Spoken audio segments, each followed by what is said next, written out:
some creepy content just like this. Let's kick things off with one of the most chilling ghost sightings going around the internet. Two security guards are doing a routine check of a Brazilian hospital. When they reach the basement to lock up the morgue for the night, they hear something banging in the distance. For some reason, the lights are flickering down the hallway. A small red door can be seen opening and closing, slamming into the wall.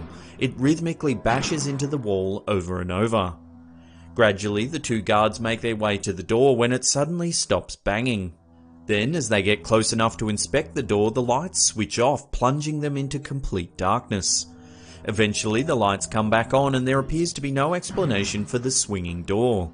As they take a look at the cabinet, another strange banging noise begins further down the hallway. Unfortunately, the clip ends abruptly and we get no resolution. No one has been able to explain this eerie video. Some social media viewers thought it had to be a hoax, noting that the lights turned off conveniently to edit out whatever it was making the door swing. Some thought there was no way it could have been faked, hailing it as evidence of a poltergeist haunting the morgue. Others didn't care whether it was real or fake and just enjoyed it for the chilling clip that it is. What are your thoughts about this creepy video? Let us know in the comments section below. This video started spreading around Facebook last year. It appears to be filmed on a security camera in an unknown hotel. A man is resting when suddenly an apparition of some sort appears next to the bed. It eerily watches him sleep. Suddenly the man begins to writhe about in bed as though he is somehow being influenced by the spectre. He contorts into an awkward position, then wakes up holding his head as if he's in pain.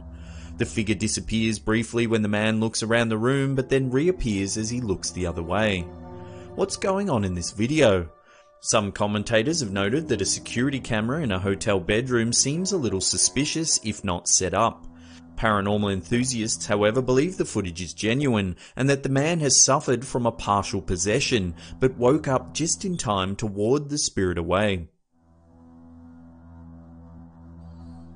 This terrifying video was captured on a dash cam by a motorist in the district of Kulim in the Malaysian state of Kedah.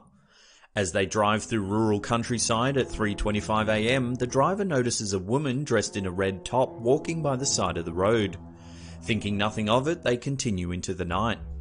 Moments later, a woman wearing the exact same outfit traditionally known as a kebaya can be seen walking along the road. Several meters down the track, the woman is seen yet again. Then, as the car rounds the corner, somehow the woman is in front once more, but this time is in the middle of the road. Finally, the driver freaks out, reverses and speeds off in the opposite direction. This clip went viral across social media, scaring the heck out of millions of viewers. Some thought it was a witch or a ghost, others claimed it was a cleverly edited marketing campaign for a Malaysian horror movie, The Legend of Pontianak. In November 2016, several children got the fright of their lives when they noticed a piece of gym equipment moving all on its own. A woman who was walking through the park in Cancun, Mexico, took out her phone and began filming the eerie phenomena. She warned passing children to stay away from the moving machine. In the footage, you can clearly see a shoulder press exercise machine moving up and down on its own. The woman filming yells, "Look at that, it's moving on its own," before urging the children to keep their distance. When the clip was shared to social media, viewers suggested it was a ghost working out. Others thought it must have been a hoax but couldn't quite justify how the machine was moving all on its own. The maintenance company responsible for the outdoor equipment inspected the machine but didn't offer an explanation. Despite the clip being several years old, no one has been able to prove whether the footage is real or fake. The owner of this pizzeria in Tampa, Florida, believes something supernatural is happening in his store. In mid-2017, he began experiencing unusual events that couldn't quite be explained. He would often open his store in the morning to find things had been moved and objects lying on the ground. Then, one evening in August, his security camera captured something creepy on film. As the owner locks up for the night and closes the front door to leave, a small jar flies off the countertop. At the same time, what looks to be a salt shaker moves off the table. This footage appears to confirm the store owner's suspicions, as numerous objects move around the room seemingly on their own. Is this pizzeria haunted? Later that month, more footage was released showing objects moving, this time right in front of someone. In this clip, a Bite Squad driver, similar to Uber Eats, comes into the store to pick up a delivery order. As he's waiting for the food, a green box of soda cans flies off the table, startling the delivery boy. Similar to the first clip, a second object moves at the same time. If you look to the left of screen, a pen falls off a box in the corner. What could be causing these objects to move on their own? Could it simply be a publicity stunt, or is this pizza store haunted? This scary little clip seems to show the moment a ghostly black and white figure watches out of the window of an old mansion in Devon, England. A mother films her son riding his bike around Peyton's Oldway mansion. He rides a couple of laps around the paved car park when a strange figure can be seen in one of the windows. It seems to be devoid of light with an eerie black and white hue. Their clothes look old-fashioned and they're positioned as though posing for a traditional portrait painting. One local paper suggested the ghostly figure could be Isadora Duncan, a famous dancer who had ties to the mansion. She died tragically in 1927 when a silk scarf she was wearing became entangled in a car wheel, breaking her neck. Her children also died horribly in a car accident 14 years prior, when they ploughed into the River Seine in Paris and drowned. What do you think? Could the spirit of Isadora Duncan be imprinted on this old mansion? This video was allegedly taken by two night watchmen in an old Colombian hospital. What they've captured on film will give you chills. The original clip was posted to a ghost investigation forum by a student who claims they got it from some security guards that worked the night shift at the hospital. Apparently, the guards would often hear strange noises when doing their rounds, inexplicable bangs and eerie whispering. Finally, one day they heard some noises and decided to film the event on one of their phones. The footage shows some kind of spectral figure float towards the camera. It's an enormous spirit-like formation that looks to be draped in a robe, or, as one of the guards suggests in the footage, could be holding a baby. The guards chatter in the background, terrified at what they're witnessing. It's probably a person that can't be liberated or can't leave, one guard suggests, while the other, in reply, says, "This is scaring the out of me, I'm leaving, I'm out of here." It's a shame the footage is so blurry. It makes it difficult to make further comment as there's such little definition to see what's really going on. Grainy, unfocused footage does make it easier to hoax sightings like these. Did the guards fake the footage, or have they captured a ghost standing right in front of them? On the 16th of January, a CCTV camera in downtown Kolkata, India, captured something truly unusual. At 11:55 PM, a riderless TVS Apache motorbike can be seen cruising through an intersection. A white sedan in the middle of the zebra crossing seems to pause suddenly as it notices the ghostly motorbike pass by. No one has been able to definitively explain this piece of mysterious footage. There have been unconfirmed reports of an accident taking place just minutes earlier, in which the rider of the bike was thrown off, but the bike managed to stay upright and careen further down the road through this intersection. What do you think is going on in this video? Has this bike managed to stay upright after an accident, or is something more sinister at play here? This is a strange little clip posted to a YouTube channel called Gary Bell in mid-2017. A man begins filming his door when he notices the handle moving back and forth on its own. It shakes constantly for the entirety of the clip. Then, at the 10-second mark, an eerie white figure flashes past the window. Admittedly, the figure does look a little like someone riding a bike along the side of the house. It could just be a coincidence, but then how does that explain the handle flipping back and forth on its own for more than a minute? Unfortunately, there's no other information to go on with this footage, so it's hard to comment any further. Love to get your opinion on this one. Let us know your thoughts in the comments section below. Before we get to that #1 spot and check out some terrifying footage filmed on a baby monitor, remember to hit that subscribe button and turn on channel notifications. That way you'll be up to date with all our latest creepy content.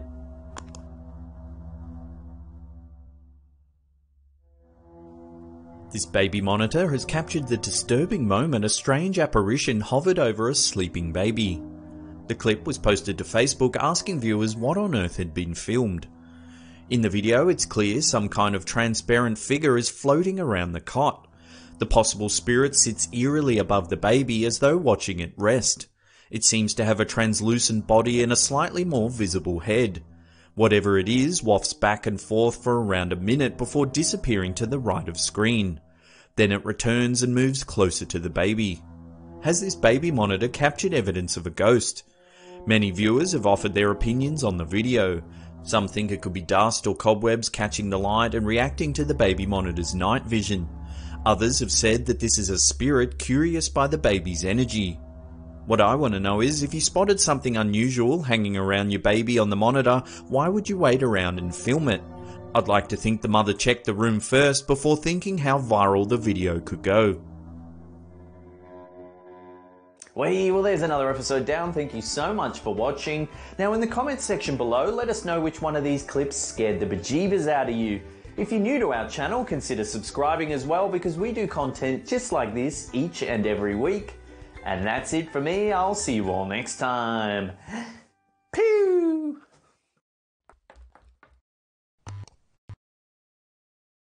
From being destroyed by artificially intelligent robots to accidentally creating a black hole. Join us as we take a look at 10 science experiments that could end the world. For years now, science has had the ability to genetically engineer diseases to make them even more deadly than they once were.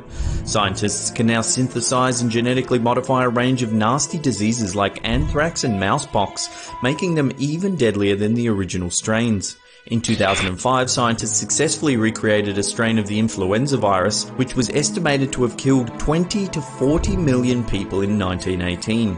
The complete genetic sequence of this disease has been mapped and is now available online for anybody to download. In the 1970s, a bacteria was genetically engineered to digest petroleum. It was hoped that the bacteria could be used to clean up oil spills. At the time, it was feared that it may spread out of control, outcompeting other bacteria for survival. While not a direct genetic modification, the creation and use of pesticides on food crops has inadvertently caused many plant-based diseases to develop into superbugs. Forced to adapt through the process of natural selection, these new resistant strains of disease are even more destructive than their predecessors, leading some to speculate that it could be a matter of time before we create a superbug so destructive it could wipe out the world's food sources. Self-replicating technology is any technology that has the ability to reproduce or construct another identical or more advanced version of itself. For example, a single robot is built by humans with the ability to replicate itself using material it gathers and modifies. The mathematician John von Neumann first proposed the idea of a self-replicating machine that could travel through space, gathering resources to build another exact machine. The two craft would then self-replicate, creating four, and so on and so on. The large fleet of craft could travel in different directions throughout the universe and relay data back to Earth. But what if this technology couldn't be stopped from reproducing itself? In his 1986 book about nanotechnology, Eric Drexler elaborated on a concept he called grey goo. He suggests that tiny self-replicating robots known as nanobots could replicate exponentially, harvesting and utilizing every useful mineral on the planet. The result would be a grey goo-like sea of nanobots covering the entire world. In 1970, Russian scientists began drilling a super deep borehole on the Kola Peninsula in northwest Russia. The project was conceived to study the structure and chemical composition of the Earth's deep core. At its deepest, the hole was a staggering 12,262 meters, which is around 40,230 feet deep, and is still the deepest borehole in the world today. It was unclear what drilling this deep into the Earth's core would do, with some speculating that it may cause catastrophic earthquakes or even widespread volcanic eruptions. The SETI, Search for Extraterrestrial Intelligence Institute, is a non-profit organization located in Mountain View, California. Using optical and radio telescope systems, their primary mission is to search for extraterrestrial life forms with the intelligence and ability to communicate. Some speculate that contacting an advanced alien race could lead to interplanetary war, a situation that humans might be ill-equipped to deal with, considering that an alien race may be far more technologically advanced than us. In 1974, scientists broadcast an interstellar radio message that included information about us humans and the planet we live on. The message includes information about the makeup of human DNA, a graphic of a human, the population of Earth, and a map of how to find us. While it will take 25,000 years to hit its intended destination, the globular star cluster M13, many believe that sending this message into space was a bad idea. It essentially tells an aggressive alien race everything they need to do to successfully wipe out all life on Earth. Located beneath the France-Switzerland border near Geneva, Switzerland, lies the world's most powerful particle collider, the Large Hadron Collider. Taking 10 years to build, the facility is the culmination of the work of more than 10,000 scientists and engineers. The purpose of the collider is to accelerate particles to very high speeds and smash them into each other. Data is then collected and the results are analysed. Physicists use the collider to test predictions and theories of particle physics. Initially, the experiment sparked fears that the particle collisions could produce microscopic black holes that may damage the Earth or even swallow it up entirely. Another concern was that the experiments may produce something known as a strangelet. A strangelet is a hypothetical particle that some have theorized, if large enough, could have the potential to turn ordinary matter into strange matter. Theoretically, the strangelet could catalyze one initial nucleus of regular matter, starting a chain reaction that would turn the Earth into a large hot lump of strange matter, obliterating all life in the process. In 1962, the US conducted an operation named Starfish Prime in which they fired a nuclear warhead into outer space from Johnston Island in the Pacific Ocean. The blast caused an electromagnetic pulse far greater than expected. It was so large that the instrumentation readings were off the scale, making it difficult to accurately measure any data. 1,445 kilometers, which is around 898 miles away in Hawaii, the blast caused widespread damage, knocking out 300 lights, setting off burglar alarms and shutting down telephone communication. In the months following the test, the radiation belts left from the explosion disabled 1/3 of all low Earth orbiting satellites. Large pieces of the missile crashed back down on Johnston Island, and plutonium contamination was found on nearby Sand Island. The fact that the electromagnetic pulse generated by the blast was much greater than scientists expected tends to indicate that they were not entirely sure what the explosion might do, but they went ahead and did it anyway. Luckily, the Earth's magnetic field recovered and was still able to protect us from devastating solar winds and harmful cosmic rays. We already have robots that can drive cars and artificial assistants on our mobile phones, but is it feasible that humans will one day create artificial intelligence that is smarter than the human mind? Google's DeepMind AI technology can already beat humans at many games and has shown some rather unnerving similarities to human thought. A recent test raised some disturbing questions.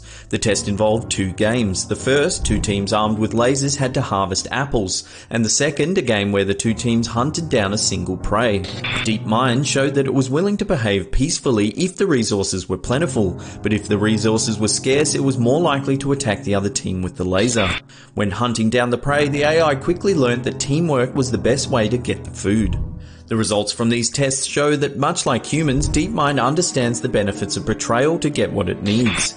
Is this the first step in creating an all-destroying Skynet-style supercomputer? Let us know your thoughts in the comments section below. In 1989, director of the Leningrad Institute of Ultra-Pure Biological Preparations, Vladimir Pesechnik, defected to England. Pesechnik claimed that during the mid-1980s, the Soviets were experimenting on ways to weaponize microbial pathogens and to increase their virulence. One of the diseases that the institute was bioengineering was the plague. Also known as the Black Death, the plague was responsible for killing an estimated 75 to 200 million people throughout Europe and Asia between 1346 and 1353. According to Pesechnik, the Soviets were developing a version that was resistant to heat and cold, as well as many antibiotics. The new strain was then placed in warheads that could be fired on a missile. Nobody knows whether or not the Soviet Union were actually planning to use any of these biological weapons offensively, but if they had, this even deadlier new plague may have had the potential to wipe out all human life on Earth. When the US joined World War II on December 7, 1941, after the bombing of Pearl Harbor by the Japanese, the race to develop the world's first nuclear weapon was already underway. Led by the US, the Manhattan Project was a development and research undertaking that produced the world's first nuclear bomb. Trinity was the codename given to the first detonation of a nuclear weapon which took place in the Jornada del Muerto desert in New Mexico on July 16, 1945. The blast was larger than expected, with an energy equivalent around 20 kilotons of TNT. It was so large it melted the sand into a radioactive light green glass.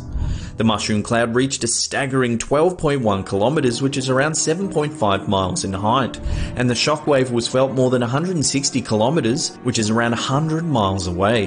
The urgency to be the first country in the world to develop nuclear weapons was obvious, with Germany and Japan also vying for world power. In the haste to win the race, several prominent scientists had concerns about what might actually happen if they were to set off a nuclear device. The Nobel Prize-winning physicist Enrico Fermi believed that the blast may be catastrophic, setting fire to the Earth's atmosphere, creating huge fires around the world. The test went ahead despite his dire predictions, and luckily he was wrong. On August 6, 1945, the US dropped an atomic bomb on Hiroshima. 3 days later, Nagasaki, both less than 1 month after the first test in New Mexico. Since the 1990s, a hypothesis has suggested that a form of energy known as dark energy may be accelerating the expansion of the universe. This has led to the idea that there could be a point where the universe stops decaying more rapidly and begins to slow down, meaning the universe could exist forever. This has led to an amazing and mind-melting theory. In quantum physics, the Zeno effect is a bizarre yet proven situation where an unstable particle, if continuously observed, will never decay. New research has suggested that scientific measurement of the death of several stars in 1998, which detected dark energy, may have actually reset the universe's decay clock back to zero. How is this possible? By reverting the quantum system back to its original state, one of fast decay. This amazingly difficult to grasp concept basically suggests that scientists could have greatly reduced the life of the universe simply by observing it. Well, that's it for another episode. Thank you so much for watching. Now, if you can't get enough of our content, we do have a website. It's full of listicles, top 10s, and facts about everything. There's a link in the description box below if you want to check it out. And that's it for me. I'll see you all next time. Pew!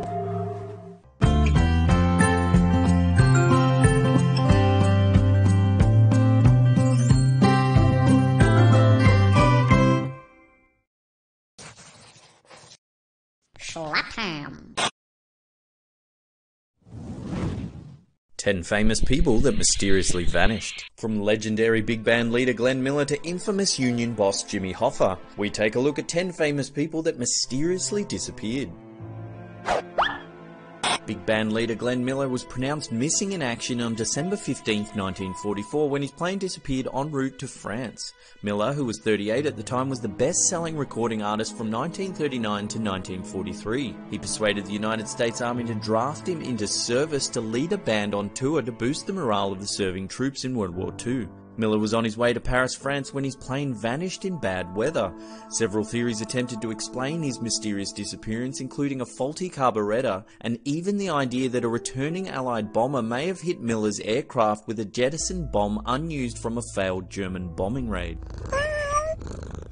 Australian Prime Minister Harold Holt mysteriously disappeared while swimming at Cheviot Beach near Portsea, Victoria, Australia. Holt was with several others, including his neighbour and rumoured lover Marjorie Gillespie. They were there to see British yachtsman Alex Rose sail through the Port Phillip Heads when he decided to go for a swim in choppy conditions. Shortly after entering the water, Holt disappeared from view, prompting his companions to call for help. The following search, which included the Royal Australian Navy, Air Force and local volunteers, was one of the largest search operations in Australia's history. The fact that Holt was a very experienced swimmer led some to suggest that Holt's disappearance was an elaborate cover-up. One theory suggested that Holt was a Russian spy and he was picked up off the coast by a Soviet submarine. To this day, Holt's disappearance remains a mystery. At 2:50 p.m. on the 24th of November 1971, a man using the alias Dan D.B. Cooper hijacked a Boeing 727 en route to Seattle, Washington from Portland, Oregon. Cooper passed a note to a flight attendant declaring he had a bomb and was hijacking the aircraft. His note detailed his demands, which included $200,000 in US currency, 4 parachutes, and a refueling truck awaiting their arrival in Seattle. The airline authorized the ransom, which was delivered to the plane upon landing in Seattle. All passengers and non-essential crew were released before D.B. Cooper instructed the plane to take off and fly south towards Mexico City. Shortly after takeoff, the crew, who were instructed to remain in the cockpit with the door closed, noticed a change in cabin pressure, indicating that one of the aircraft's doors may have been opened. The aircraft landed in Reno, Nevada for refueling, where an armed search by authorities revealed Cooper was no longer on board. It is believed that Cooper jumped out of the aircraft with the ransom, and while FBI authorities initially thought there was no way he could have survived the jump, no conclusive evidence that he died has ever been found. In 1981, a young boy vacationing with his family near Vancouver, Washington, found 3 packets of money washed along the riverbank that was later confirmed to have been given to Cooper. The rest of the ransom was never recovered, leading to speculation that Cooper may have successfully parachuted to the ground safely. Despite an exhausting manhunt, the incident remains the only unsolved case of air piracy in American history. The case still remains open to this day. Richie Edwards, member of the rock band Manic Street Preachers, disappeared on the 1st of February 1995, shortly before he was due to head to the US on a promotional tour. The circumstances of his disappearance were certainly mysterious, with several strange details uncovered in the subsequent police investigation. Firstly, Edwards was found to have withdrawn £200 a day every day in the 2 weeks prior to his disappearance. On the 1st of February, he checked out of the Embassy Hotel in London and drove to his apartment in Cardiff, Wales. Some days later, he was spotted in the Newport Passport Office and the Newport Bus Station. On the 7th of February, a taxi driver reported picking up Edwards from outside the King's Hotel in Newport, then driving him to Blackwood, which was Edwards' home as a child. On the 14th of February, Edwards' car, a Vauxhall Cavalier, was discovered abandoned at the Seven View service station. The battery was flat and there was evidence that the car had been lived in. Initially, it was thought that the rock star may have taken his own life, as the car was discovered in close proximity to the Severn Bridge, a well-known suicide location. In the years following his disappearance, Edwards was reportedly spotted in the Canary Islands and even in a marketplace in Goa, India. Despite several sightings, Edwards was officially declared missing, presumed dead, on the 23rd of November 2008, even though his body was never found. Perhaps the most well-known missing person in history is Jimmy Hoffa. Hoffa was the president of the International Brotherhood of Teamsters Union from 1958 to 1971 and was heavily implicated in organised crime and affiliation with the mob. Convicted of jury tampering, fraud and attempted bribery, Hoffa served 4 of the 13-year sentence after agreeing to resign as president of the union, which was part of a pardon agreement with President Nixon. Jimmy Hoffa vanished in July 1975 after last being seen outside the Macca's Red Fox restaurant in Detroit, Michigan. Since his mysterious disappearance, several mob hitmen have come forward claiming to have killed him, but no one has ever been charged. His remains were even rumoured to have been buried under tons of concrete during construction at Giants Stadium in New Jersey. Jean Spangler, a small-part movie and TV actress, disappeared on October 7, 1949. The part-time model and dancer vanished after telling her sister-in-law she was heading out to meet with her former husband to discuss a late child support payment, and then heading to a studio to film a night shoot for a movie. Her ex-husband told police that he had not seen her the night of the disappearance, and his new wife claimed he was with her the whole night. 2 days after Spangler's disappearance, her purse was found near Griffith Park in Los Angeles. Inside, police discovered a mysterious note addressed to a man named Kirk that read, "Can't wait any longer, going to see Dr. Scott. It'll work best this way while mother is away." The note, ending with a comma, seemed to be unfinished. An exhaustive police search failed to uncover the identity of Kirk or the mysterious Dr. Scott. Friends of Spangler told police she was 3 months pregnant and considering getting an abortion, which was illegal at the time. To this day, Jean Spangler remains listed as a missing person. Okay, so this one's not about the disappearance of a famous person, but rather the disappearance of some infamous cargo. In March 1956, a Boeing B-47 Stratojet bomber disappeared over the Mediterranean Sea while travelling from MacDill Air Force Base in Florida to the Ben Guerir Air Force Base in Morocco. Aboard the plane were 3 US Air Force personnel and 2 nuclear warheads. Despite exhaustive searching, the warheads were never recovered. Frank Morris was the alleged ringleader of a group of men who famously escaped from Alcatraz prison on June 11, 1962. Using tools stolen from the prison yard, the men slowly widened the ventilation ducts in their cells, creating an escape tunnel that led to the roof of their cells. Here the men created a makeshift workshop where they fashioned life preservers from stolen raincoats, and even a raft from discarded rubber sealed together from the heat of the steam pipes. On the night of June 11th, the men left their cells, placing papier-mâché heads that they had created in their beds as decoys. The men made their way down to the water where they used the makeshift raft to escape. Despite no bodies ever being found, the authorities asserted that it was extremely unlikely the men survived the frigid and turbulent waters. However, in 2011, an 89-year-old man named Bud Morris, who claimed to be the cousin of Frank Morris, said he had delivered bribes to the guards prior to the daring escape. More amazingly, Bud Morris claimed to have met with Frank in a San Diego park shortly after the escape. His daughter, who was 8 at the time, corroborated the story, saying she remembered meeting with Dad's friend Frank.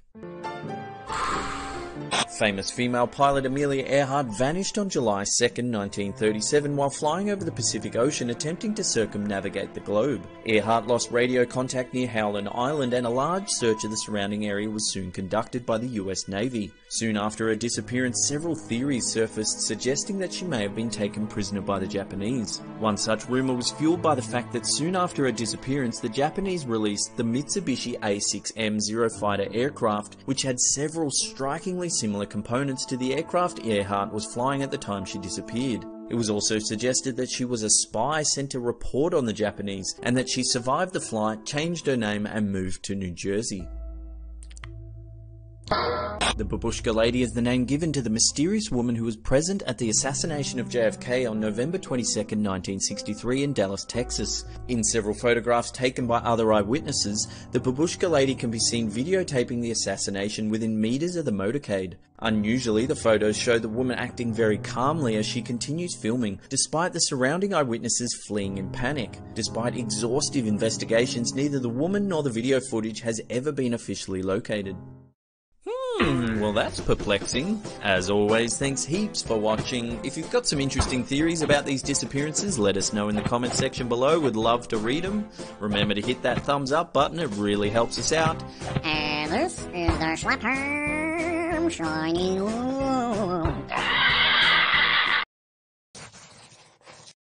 Slapperm.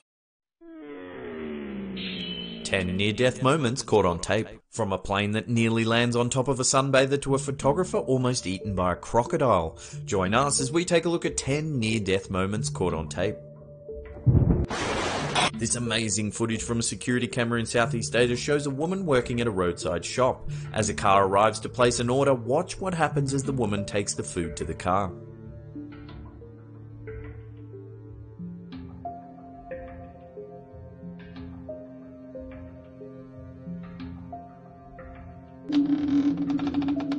A group of curious onlookers on hand to film a condemned building being destroyed. They think they're at a safe distance away from the destruction, but watch what happens next.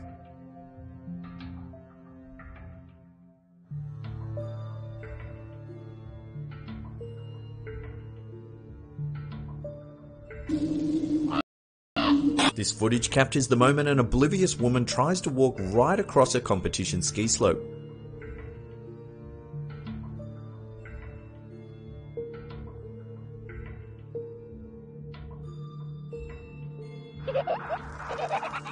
This hair-raising footage captured on a German beach shows a plane attempting to touch down. The pilot later admitted he may have misjudged the landing.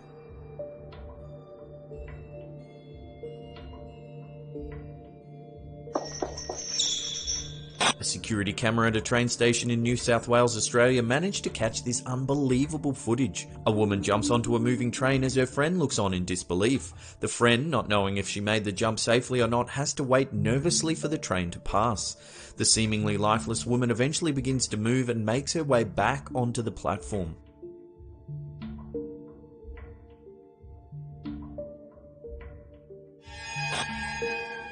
This footage taken by a train spotter shows a fellow enthusiast so focused on the train he's filming that he forgets to look the other way.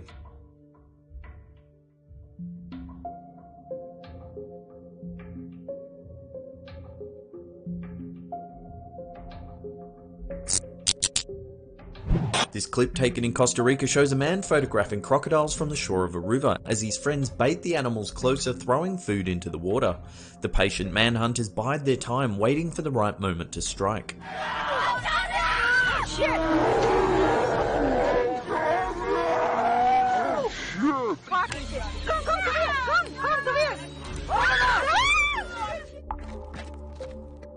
This extraordinary footage was taken from a dashboard camera. What it captures is simply unbelievable.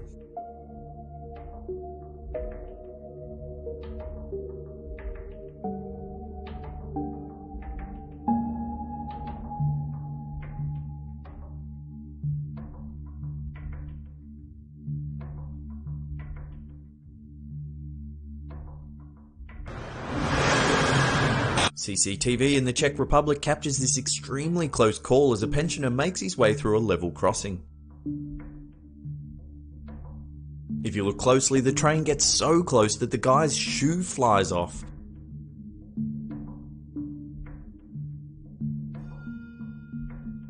And what's the deal with the person driving the car? They just sit and watch as an old dude nearly gets cleaned up by a train. Then, when the boom gate opens, they just start to drive around him.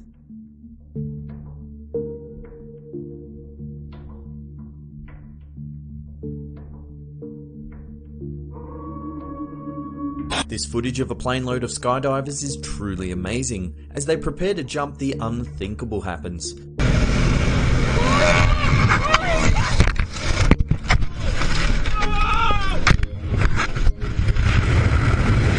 Somehow, the pilot manages to escape the flaming wreck and deploy his parachute. Unbelievably, all 9 skydivers and the pilot make it to the ground safely. They wait nervously as the pilot of the first plane attempts to land his damaged aircraft. Astonishingly, all 11 manage to survive this horrendous mid-air incident that could have easily ended in disaster. Whew, them some close calls. As always, thanks heaps for watching. Now if you're new to the channel, hit that big old red subscribe button because we have content just like this coming out each and every week. And this is the Slapper signing off. Slapper. 10 chilling ghost photos you have to see. From a floating spectre in a crematorium to a man's soul escaping his body. Join us as we take a cautious peep at this collection of chilling ghost photos. This photo was taken in 2012. It's of a grandmother posing with her grandson. When the father of the young baby reviewed the photo, he was alarmed to see a figure wearing a collared shirt drifting behind his mother. After showing his neighbours the photo, they informed him that the previous owner's son had overdosed and died in the basement of the house. It was noted that the deceased son was an avid golfer, and if you look closely, it's as though the figure could be wearing a collared golf shirt. Also, if you look to the left of the frame, there appears to be another figure of a young girl. This could be the person taking the photo, but I don't think the angle is quite right. Is this just camera malfunction, or could this tall figure be the spirit of the previous owner's son? Pluckley has the honour of being known as one of the most haunted villages in England. Located in the Ashford district of Kent, this town has a reported 15 ghosts that haunt various parts of the village. One such place is Daring Woods, also known as Screaming Woods, named so because of the terrifying screams that are often heard by people passing by. This photo was taken by a Pluckley resident. They claim it's a ghost wandering the Screaming Woods. This photo was taken by a mother known only as Heather from Pennsylvania using her camera phone. It shows her son posing for the photo, but in the background there's a black-eyed face peering out from behind the young boy. On the 14th of July 2016, truck driver Sal Vasquez took this photo as he was passing an accident on the Burt T. Combs Mountain Parkway in eastern Kentucky. Just above the onlooking state troopers and paramedics appears to be a white shadow floating upwards. The unidentified man involved in the motorbike accident was taken to a nearby hospital but was pronounced dead on arrival. Vasquez posted the photo to his Facebook page later that day, leading many to speculate that the floating shadow was the man's soul escaping his body. Reddit user Liberty posted this picture of a foreclosed house in Milton, Florida. While browsing real estate listings, he noticed this strange image of what appears to be someone peering out of the window. After contacting the real estate agent, who assured him that it was a sealed foreclosed home and that no one was present the day the photo was taken, he decided to do some research. He discovered that the previous owner, an 81-year-old lady, had died in the house and had no close family. That's why the home went into foreclosure in the first place. So who or what is hiding inside this house? This chilling image of an early 20th century family sitting by a Christmas tree seems to have no solid origin. It's clear that some sort of apparition is floating in the top right hand corner, but is it just a case of some clever photoshopping? If anyone has any information on this photo, please let us know in the comments section below. Point Pinos Lighthouse, built in 1855, is the oldest continuously running lighthouse in the west coast of the United States. It is said to be haunted by the spirit of the first lighthouse keeper, Charles Layton, who was murdered by notorious outlaw Anastasio Garcia. Employees often report objects going missing or moving about on their own, doors banging and strange noises. In 2012, Reddit user Rough the Suspect posted this photo taken in one of the museum rooms in Point Pinos Lighthouse. He said that a friend took the photo certain that no one else was in the room. In the center of the reflection is the photographer wearing white shoes, while to the left is a striking image of a man wearing a cap. The figure is strangely vivid, while the person taking the photo is less visible. Could this be the spirit of murdered lighthouse keeper Charles Layton? This photo often pops up in ghost forums with very little information attached. Some say the photo itself is haunted and can cause people to pass out or even die just from viewing it. The visceral image is certainly unsettling, but after doing some research we discovered it's from a 1990 film titled Begotten. Directed by E. Ilias Mahig, this experimental horror film depicts the story of Genesis. Now, even though this is a work of fiction, we've added it to the list because calling this film creepy is an absolute understatement. If you're curious, there's a link in the description box below. This photo was taken in 1943 in Kapos Fured, Hungary by a husband taking a still of his wife. In the background is a girl in a dress with no arms and no discernible face. Creepier still, there is a disembodied leg jutting out from behind the man's wife. What is going on in this image? The more I look at the girl in the white dress, the creepier this image gets. She's clearly facing the camera but has no arms or face. This chilling ghost photo began circulating the internet in 2014. When this lady took a selfie with her daughter, she swears they were the only two people in the room. When she later reviewed the photo, she was stunned at the eerie figure in the background. It appears to be a young girl floating, looking lifelessly at the camera. If you look closely, the right side of her face looks bloated. The photo scared the lady so much that she hired a paranormal investigator and looked into the history of the house. She discovered that the house had once been a fully functioning crematorium and would have housed hundreds of dead bodies. Holy balls, the dead are rising from their graves. As always, thanks heaps for watching. If you're enjoying the content, hit that thumbs up button. Let's try and get this video to 1500 likes. And if you're new to the channel, why not subscribe, because we have content just like this coming out each and every week. And this is the Schlapper signing off. Schlapper. 10 eerie photos that'll send shivers down your spine. From a photo of a mysterious blood-red river in the heart of China to a picture of a baby in a cage hanging out a window, we take a peek at 10 eerie photos that'll send shivers down your spine. When a photographer decided to take this pic of a wedding ceremony from a nearby rooftop, he didn't realise he'd captured something far more sinister. In the building behind, 12 eerie hooded figures can clearly be seen lined up along the first floor balcony. When the photo was released, internet speculation ran rife as to the identity of the mysterious figures and what it was they were doing there. Were they secretly overseeing the wedding, or did the photographer unknowingly capture some sort of bizarre ritual? Turns out the figures were actually part of an art exhibition by Dawn Dudot entitled The Goddess Fortuna and Her Dunces. So not so sinister as first thought, but still makes for a very eerie photo. In July 2014, villagers in Qinmeichu village in Zhejiang, China, awoke to discover the river that runs through the town had turned blood red. Some thought it may be a spiritual sign, perhaps signalling the end of the world, while others believed the eerie colouring was the result of illegal dumping by a food colouring factory upstream. The actual cause of the blood red river was never confirmed. This heartbreaking photo shows the graves of a Protestant man and his Catholic wife. Colonel J.W.C. Van Gorkum married Lady J.C.P.H. Van Afferdin in 1842, and the couple went on to spend 38 years together. When the colonel passed away in 1880, he was buried in the Protestant area of the cemetery. His wife lived for 8 more years and decided before her passing, rather than being buried in her family's plot, she would prefer her final resting place to be as close to her husband as possible. Because she was Catholic, the closest place she could be buried was against the wall that divides the two religions. The headstones were built tall enough to allow the couple to hold hands eternally. London mums of the 1930s had a novel way of creating additional space in their city apartments, allowing their precious little bub to get some fresh air. This photo is of a baby cage, a short-lived invention that was essentially a wire fence that was attached to an open window, dangling precariously several stories above the busy streets below. This photo, taken at dusk on a sheep station in Western Australia, shows hundreds of sheep approaching the fence for their nightly feed. The flash is reflected in the eyes of the zombie-like animals, creating this strangely unnerving image. In 2010, the town of Sindh, Pakistan received more than 10 years of rain in 1 week, causing widespread flooding of the surrounding farmland. As a result, millions of spiders ascended into the few trees high enough to avoid the rising waters. There are so many spiders in the trees that their combined webs make the trees themselves look like cotton candy.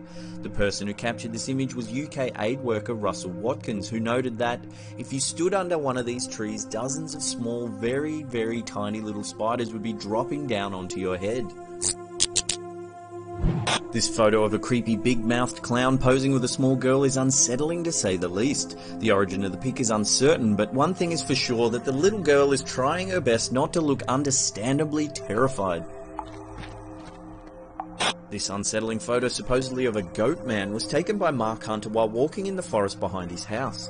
Hunter, who captured the freaky image on a GoPro, said, "I was about to take aim, but he sort of batted at me, and then he stood up and it was a stark naked man with a long neck and a goat head."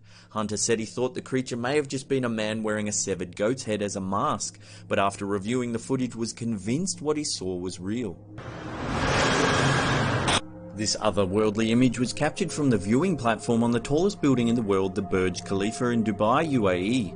The Burj Khalifa stands a staggering 829.8 meters tall, which is around 2,722 feet from the ground to the tip, and is so tall that it's possible to take a photo looking down at the surrounding rooftops as they pierce the thick cloud cover. The sheer height of the Burj Khalifa creates this eerie illusion that a city in the clouds is sprawled right out in front of your eyes.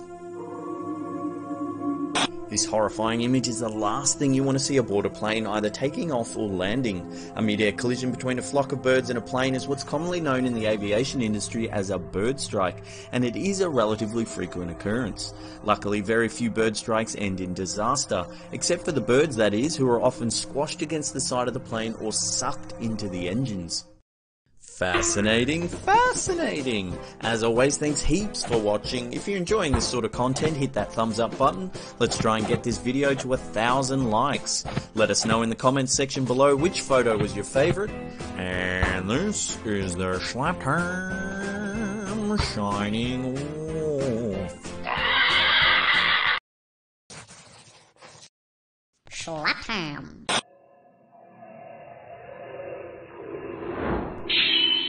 10 UFO sightings caught on camera.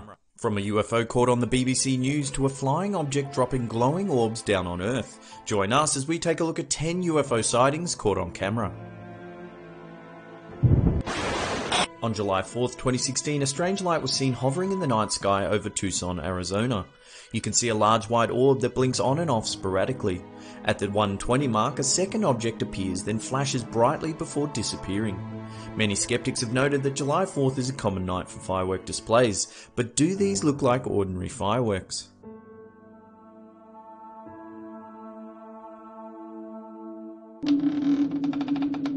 On On the 2nd of August 2016, the Malcolm W. Martin Memorial Park Facebook page uploaded this clip. It's taken from a security camera overlooking the Mississippi River and Gateway Arch in St. Louis, USA. The footage shows a glowing ball hovering in the sky for around 5 minutes.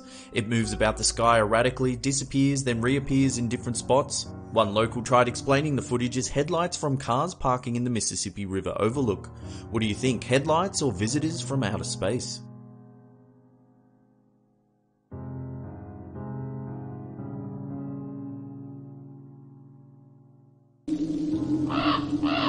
In November 2015, numerous Californian residents saw some very strange lights in the night sky. People from Reno to Los Angeles spotted a blue light flaring across the horizon. Several different pieces of footage were uploaded, each capturing the same strange blue light. Dozens of calls flooded into 911 reporting the unidentified flying object.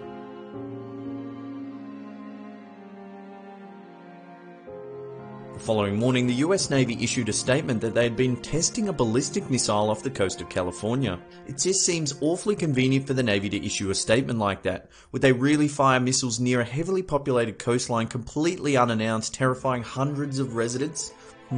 Bit strange. There's very little info on this piece of footage. It's supposedly taken by a couple as they flew over Poland in a commercial airliner. What their camera captured is very unusual.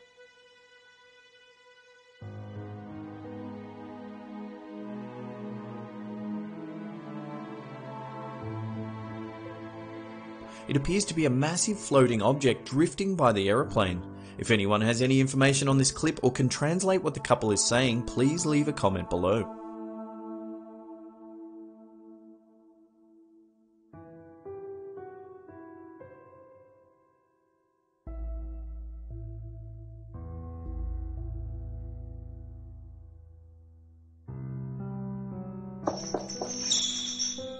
On January 8, 2005, a man captured what appears to be a fleet of UFOs hovering over an unknown part of Mexico.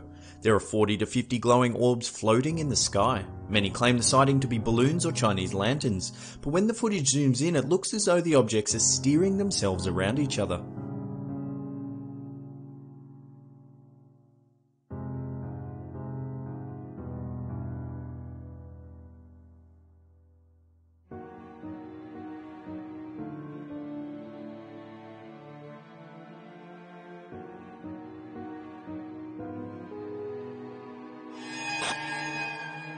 This footage was taken in July 2016 during a flyover of the city of Melbourne, Australia.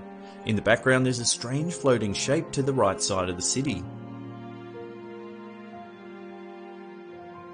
It's a thin structure hovering in mid-air. What do you think, hovering spacecraft or a glitch in the film?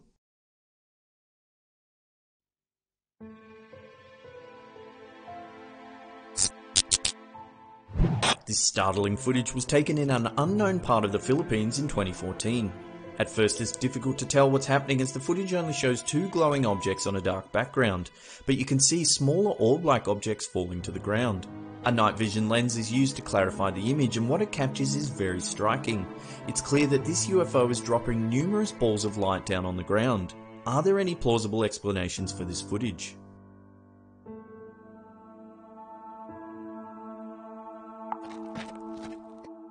In October 2014, the BBC was reporting on pro-democracy protests in Hong Kong.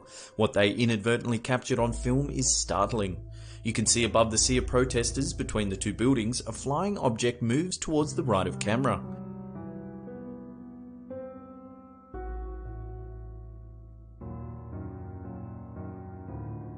It pauses for a moment, then flies straight up at an accelerated rate. It's very hard to explain this footage as the BBC captured it live, making it impossible for anyone to tamper with or alter in any way.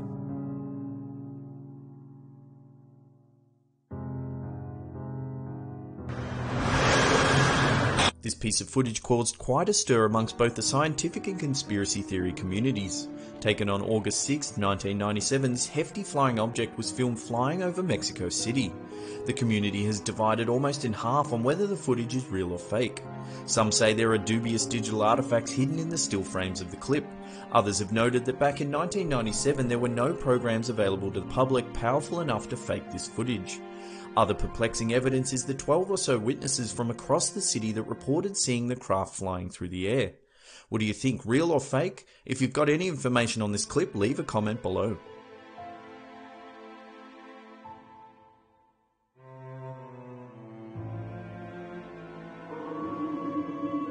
June 2016 in Menangle, New South Wales, Australia, up to 8 strange glowing objects were filmed flying through the sky. The footage shows these craft steadily moving to the left of screen. Then a darker, more solid looking object can be seen hovering in the sky. 2 of the glowing balls previously seen seem to fly into this hovering object.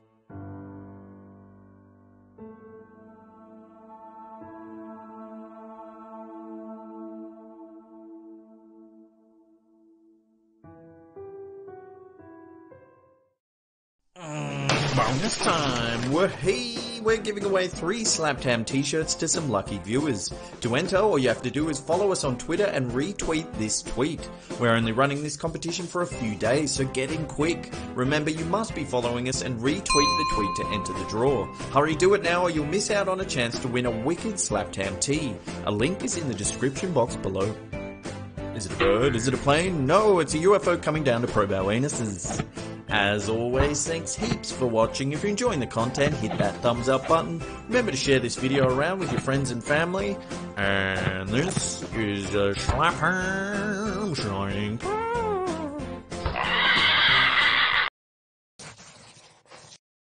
Slaptam. Eerie places made of bones. If you've ever thought of building an eye-catching centerpiece out of human bone, then chances are you're already being watched by the FBI. Unfortunately, that type of thing is totally unacceptable today, but 200 years ago, any wall could be spruced up with a human skull or two. So join us as we take a look at some of the most eerie places made of bones. The Capuchin Crypt.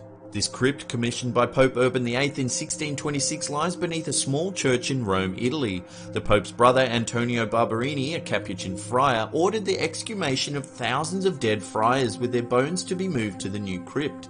The crypt became the final resting place for about 4,000 friars, buried between 1500 and 1870. One wall of the crypt features bones that have been arranged in different patterns surrounding several intact skeletons still wearing friars' robes. This dimly lit crypt is open for tourists brave enough to catch a glimpse of the eerie artwork, with one plaque reading, "What you are now, we used to be. What we are now, you will be." Whew, take it easy. The Monastery of San Francisco. The catacombs beneath the Monastery of San Francisco in Lima, Peru contain the remains of some 70,000 people. Rumoured to be riddled with secret passageways, this underground ossuary was the original resting place of anyone who died in the city. This tourist attraction is not recommended for anyone with claustrophobia. The long, bone-lined hallways lead to several large pits filled with even more bones. Like a weird game of skeleton Tetris, the bones are all meticulously stacked, creating several very creepy patterns. Skull Chapel. With a small, unassuming exterior, the Skull Chapel in Poland hides an eerie secret. It contains more than 3,000 human skulls. There is also another 21,000 skeletons stuffed in the basement. Inspired by the Capuchin Crypt in Rome, this dedication to the dead took 18 years to construct and fill with bones. Inside the chapel there is a carving of an angel that reads, "Arise from the dead." Yeah, this is probably not the best place to seek refuge when the zombie apocalypse begins. The Fossil Cabin. The Fossil Cabin in Wyoming, USA was built in 1932 by Thomas Boylan. Originally intending to collect fossils from the local area to construct a dinosaur skeleton, Boylan soon realized the difficulty of the project. The fossils he collected were from several species of dinosaur, making it impossible to construct one complete dinosaur skeleton. With the help of his son, Boylan instead constructed a wooden cabin and lined the exterior with the found fossils. In 1938, Ripley's Believe It or Not dubbed the dwelling the oldest cabin in the world, which is obviously not true. Have you seen an episode of the Flintstones? Sedlec Ossuary. Located in Kutna-Hora, Czech Republic, the Sedlec ossuary is perhaps the most bizarre bony building of them all. The ossuary was built using the remnants of between 40,000 to 70,000 skeletons. The centerpiece is an enormous draping chandelier built with at least one of every type of human bone. Pelvises, femurs, vertebrae and skulls, you name it, the chandelier is made from it.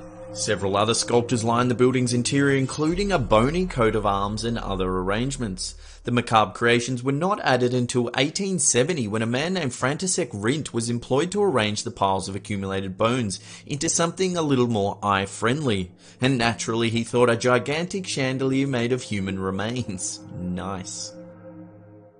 I seem to have soiled my trousers. As always, thanks heaps for watching. Remember to give that thumbs up button a click, it lets us know you're enjoying the content. Why not follow us over on Twitter for daily Did You Know facts? And this is the Schlapperm Shining Wall.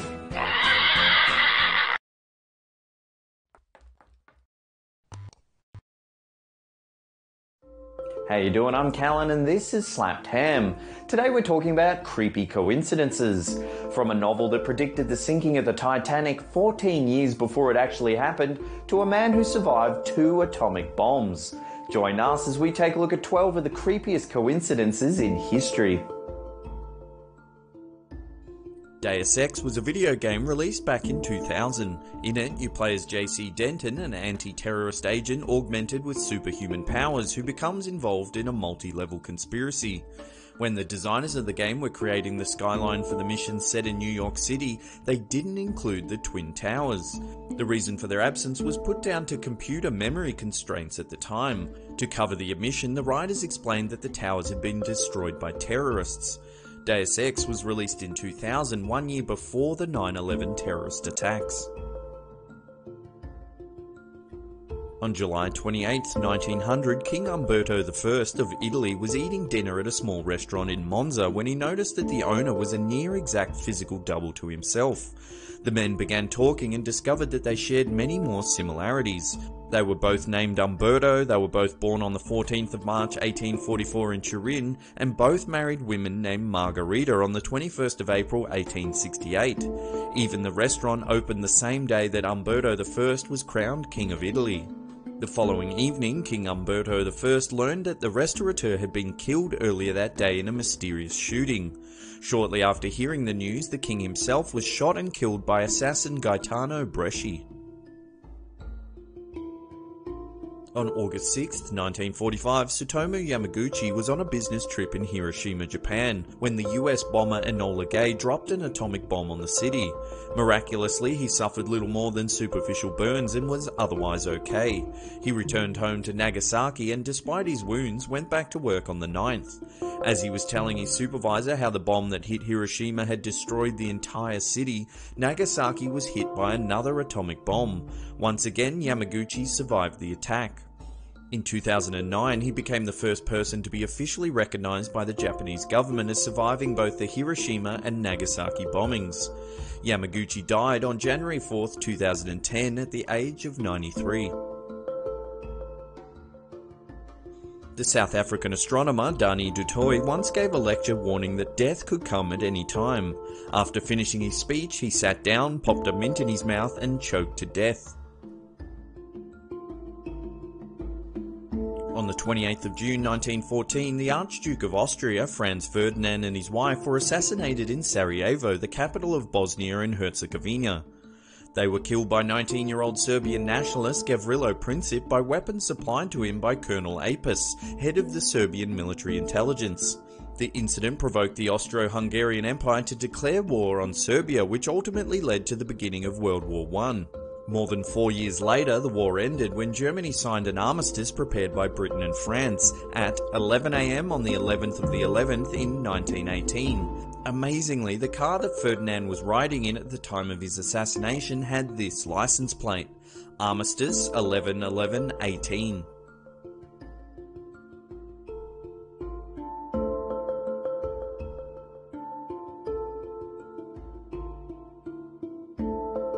In March 2002, a 70-year-old man was hit and killed by a truck while riding his bike in Ra, Finland.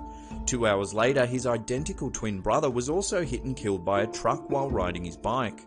He was struck just 1.5 kilometers from where his brother was killed just hours earlier. When asked about the incident, investigating police officer Mahalina Hutala said, "It made my hairs stand on end when I heard that the two were brothers, and identical twins at that. It came to mind that perhaps someone from upstairs had a say in this."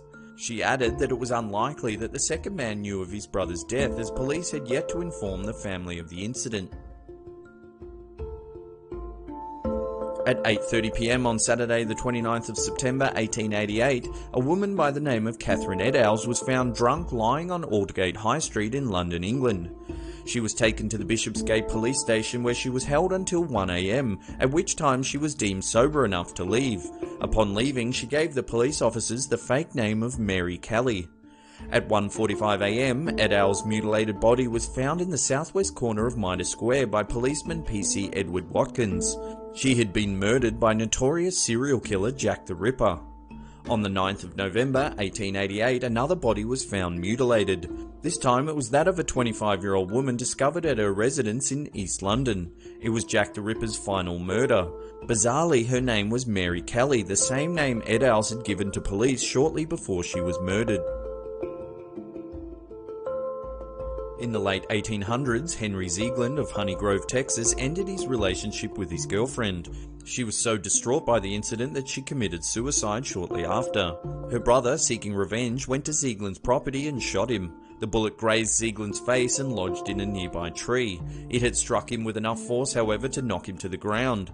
Believing that Ziegland was dead, the brother then turned the gun on himself. 20 years later, Ziegland was clearing his land and needed to cut down the tree. It proved difficult, so he decided to make the job easier by using a few sticks of dynamite. The explosion dislodged the bullet from the tree and hit Ziegland right in the head, killing him on the spot. In 1898, a novel by Morgan Robinson named Futility was published. In an eerie coincidence, the novel foretold the tragic tale of the Titanic 14 years before it actually occurred. In the book, the ship known as the Titan hits an iceberg on the starboard side, the same as the Titanic. It happens in April, 400 nautical miles off the coast of Newfoundland, the same as the Titanic. The Titan even had too few lifeboats on board to save all the passengers as it sunk. The author's account was so frighteningly similar to that of the Titanic that after it sunk he was accused of clairvoyance. However, he claimed that he simply wrote his novel based on his knowledge of maritime practices and shipbuilding. On December 5th, 1664, a ship sank in a stretch of water off the coast of Wales known as the Menai Strait. 81 of the 82 passengers on board all drowned except for one man named Hugh Williams. On December 5th, 1785, another ship sank in the Menai Strait, killing all on board except for one. The survivor's name was also Hugh Williams. On December 5th, 1820, yet another ship sank in the Menai Strait. Once again, there was only one survivor, Hugh Williams. On July 30th, 1974, 17-year-old Neville Eben was hit and killed by a taxi driven by Willard Manders while out riding his moped in Hamilton, Bermuda. Almost 1 year later, on July 18th, 1975, his brother Erskine Eben, who was also 17 at the time, was out riding the same moped when he too was struck and killed by the same taxi driven by the same driver. Even stranger, the taxi was carrying the same passenger on both occasions. During the 14th century, Tamerlane was the last great nomadic conqueror who ruled lands stretching from modern-day Turkey through Iran and much of Central Asia. He founded the Timurid Empire in Persia and Central Asia and became the first ruler of the Timurid dynasty. On the 19th of June 1941, Soviet anthropologists exhuming his remains discovered an inscription on his tomb that read, "Whomsoever opens my tomb shall unleash an invader more terrible than I." 3 days after his tomb was disturbed, Germany launched Operation Barbarossa. More than 4 million military personnel along with 600,000 vehicles invaded the Western Soviet Union along a 2,900 kilometre or 1,800 mile front during World War II. It was the largest military invasion of all time. In November 1942, Tamerlane was reburied with a full Islamic ritual. Shortly afterwards, the Soviet forces secured victory against the Germans at the Battle of Stalingrad. Well, there's another episode down. Thank you so much for watching. Now, in the comments section below, let us know which of these coincidences creeped you out the most, because as per usual, I'll be hanging around for 1 hour after this video goes live and we can have a good chat about it. And that's it for me. I'll see you all next time. Pew!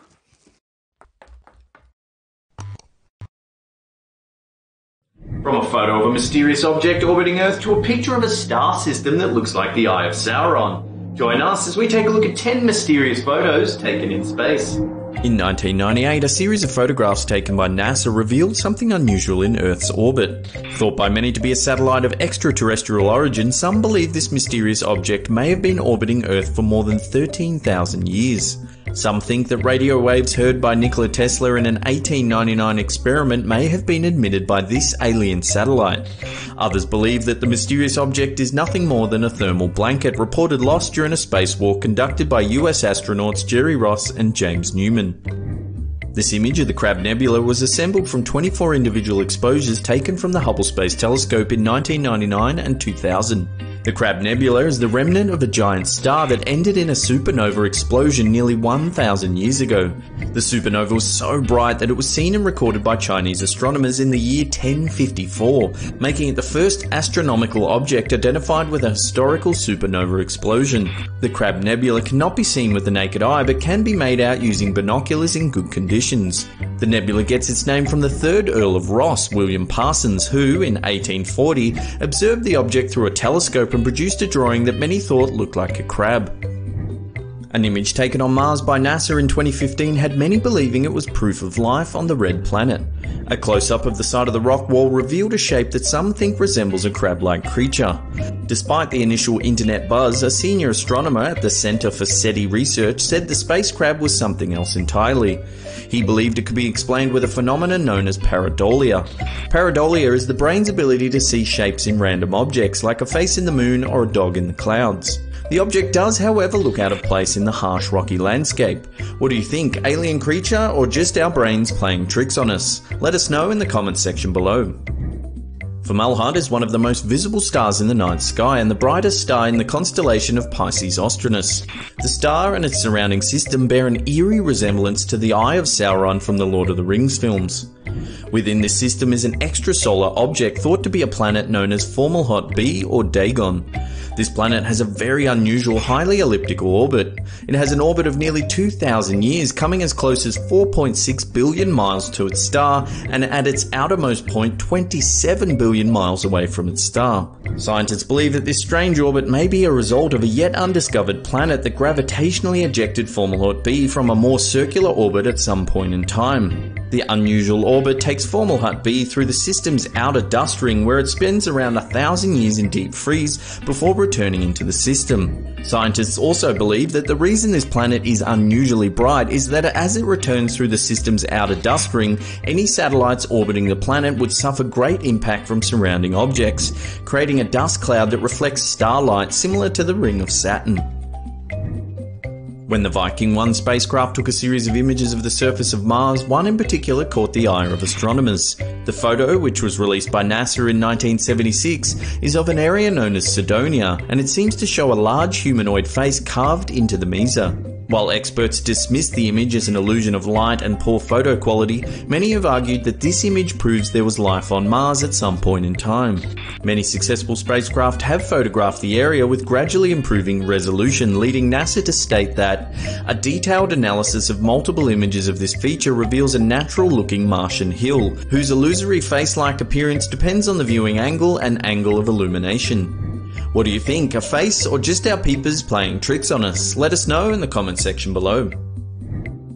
This image, taken from the Hubble Space Telescope in 2002, shows an outburst from the star V838 Monocerotis. Originally it was thought to be a typical nova eruption, a process that occurs when hydrogen is pulled from one star's surface onto another star, resulting in a nuclear explosion.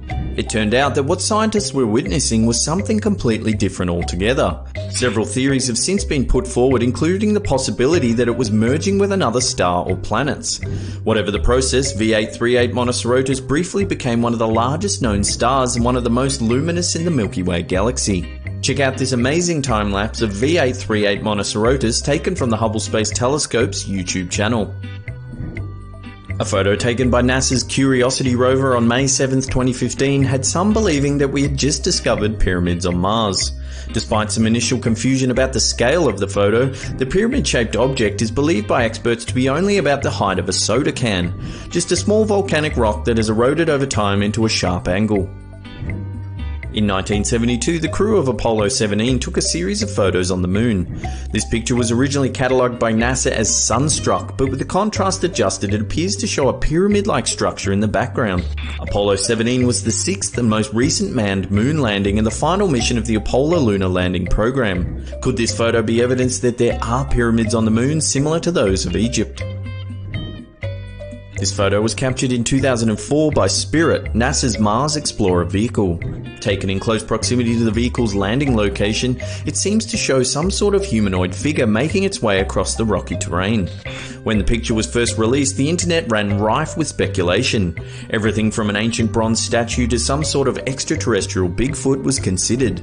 Skeptics dismissed the claims, pointing out that the object could only be a few inches high as it's within meters of the vehicle. What do you think, unusual rock or mysterious creature traversing the landscape?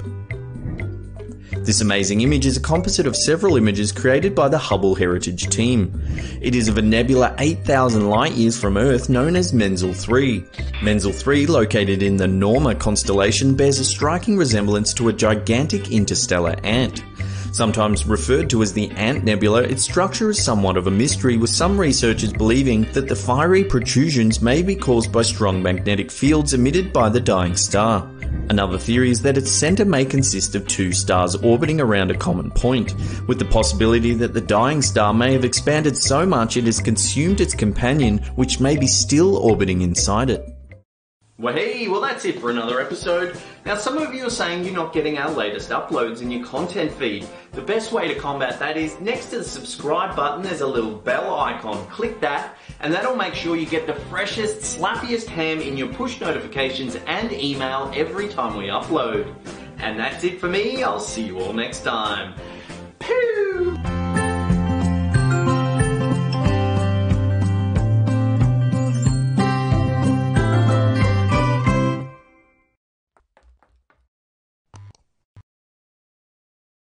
How you doing? I'm Callan and this is Slapped Ham. Today we're talking about the creepiest video games ever developed.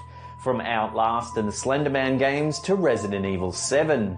Join us as we take a look at the 10 scariest video games ever developed. And before we get into it, remember to hit that subscribe button for more awesome creepy content just like this. A single-player survival horror, Slender the Arrival, was developed by Blue Isle Studios and Parsec Productions.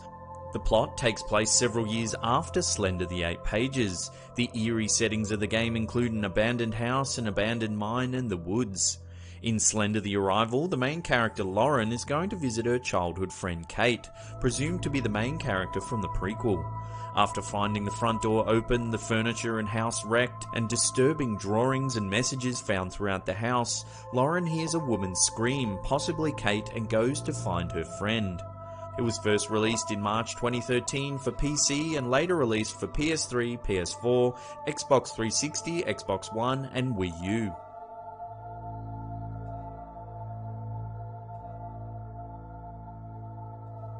Regarded as one of the best first-person shooter games, having traditional firearms but also containing unique superhuman reflexes and abilities, Fear is also one of the freakiest games out there, having been inspired by Japanese horror in its core elements. GameSpy gave it an award for Best Story for Game of the Year award. The main character, Point Man, works for an organisation known as Fear, First Encounter Assault Recon, and is working with others in their team to hunt down Paxton Fattel, who is leading a group of mind-controlled super soldier clones, killing many in their path. While searching for Fattel, the player sees many paranormal phenomena, life-threatening hallucinations, and a frightening young girl in a red dress. A single and multiplayer first-person shooter survival horror game, Fear was developed by Monolith Productions. The game was released in October 2005 for PC and was later released for Xbox 360 and PS3.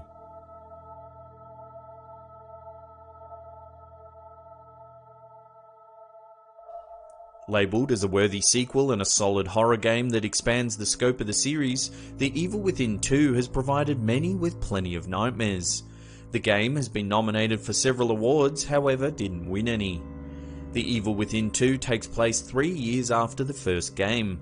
Sebastian Castellanos, the returning main character from the first game, quit the police force and became an alcoholic. After being approached by his old partner and told that his daughter Lily is still alive, he goes to an eerie abandoned town where she was last seen. Using either weapons or stealth, Sebastian must get past monstrous humans, murderous operatives, and many psychopaths to find his daughter. A single-player survival horror game, The Evil Within 2 was developed by Tango Gameworks. Released in October 2017, the game is available for PC, PS4, and Xbox One. A game that makes you not look away from the screen despite the gruesome and dread-filled scenes, players of Outlast 2 can agree that the game is an exhilarating, traumatic experience. The game was nominated for Best Use of Sound in a Franchise. Set in northern Arizona, Blake Langerman, the main character, is a cameraman and investigative journalist. While flying in a helicopter with his wife Lynn, the two begin to report a mysterious murder of a pregnant woman. After an eerie flash of light and the helicopter crashing, Blake looks for his missing wife and discovers she's been kidnapped and taken to an unknown town that's filled with a cult and a nearby mine filled with a rival cult, both of which want Lynn and Blake for their own twisted purposes. Outlast 2 is a first-person single-player survival horror game that was developed by Red Barrels. It was first released in April 2017 for PC and PS4 and Xbox One, and then it was later released for Nintendo Switch in March 2018.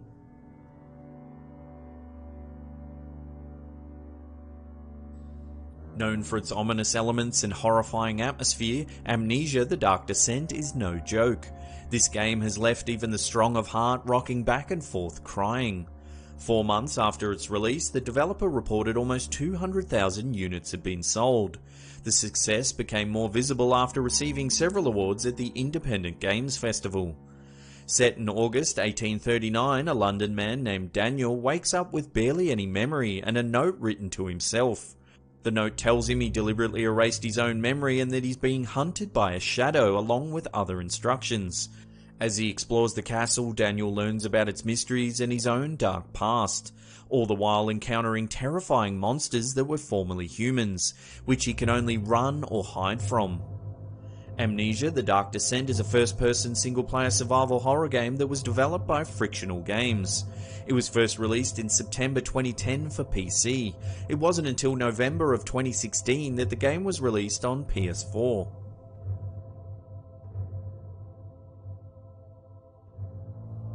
The most recent masterpiece in the franchise, Resident Evil 7 Biohazard, climbed the charts shortly after its release. The game has been highly praised for its anxiety-creating atmosphere, dread-inducing sound design, and use of player involvement. Over 2.5 million units were shipped within days of its release, and the downloads of the demo exceeded 7 million. Since its release, the game has won over 9 awards, including VR Game of the Year. Set in Duvie, Louisiana in 2017, Ethan Winters gets a message from his wife Mia, who has been missing for over 3 years, thought to be dead. Led to a neglected and seemingly abandoned plantation, Ethan soon finds Mia locked in the basement, but after helping her, she becomes increasingly violent and attacks him. Shortly after stopping her, a woman calls him, telling him she can help him escape the house. Mia then returns, though not herself, and gruesomely handicaps Ethan. Mia isn't the only dangerous one here though. Ethan must face humans, monsters, and everything in between to escape with his life, and discover the truth behind everything. Resident Evil 7 Biohazard is a first-person single-player survival horror game that was developed by Capcom. It was first released in January 2017 for PC, PS4 and Xbox One, and it was later released for Nintendo Switch in May 2018.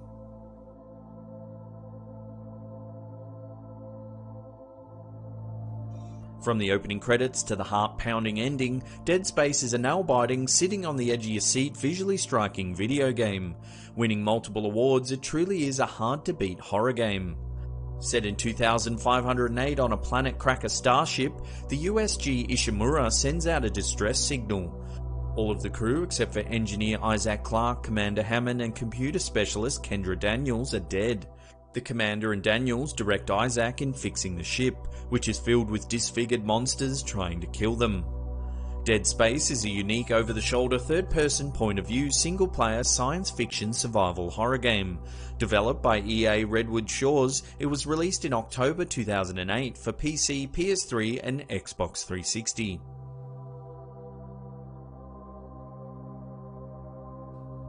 In the same month of its release, Silent Hill 2 sold over 1 million copies. The level of fright, deep plot, and intense immersion of the cutscenes and overall environment amount to incredible reviews and set this game high on this list. The game takes place in the series' namesake town in northeastern United States, though not a direct sequel to the first Silent Hill game. After getting a letter from his dead wife, James Sunderland goes to Silent Hill. There he meets Maria, a woman who looks exactly like his wife, and the two get attacked by monsters. It only gets stranger and more terrifying from then on in as James finds out more about Silent Hill, the monsters, Maria and his dead wife, all the while trying to stay alive. Silent Hill 2 is a third-person point-of-view single-player survival horror game that was developed by Konami Computer and Entertainment Tokyo. It was first released in September 2001 for PS2.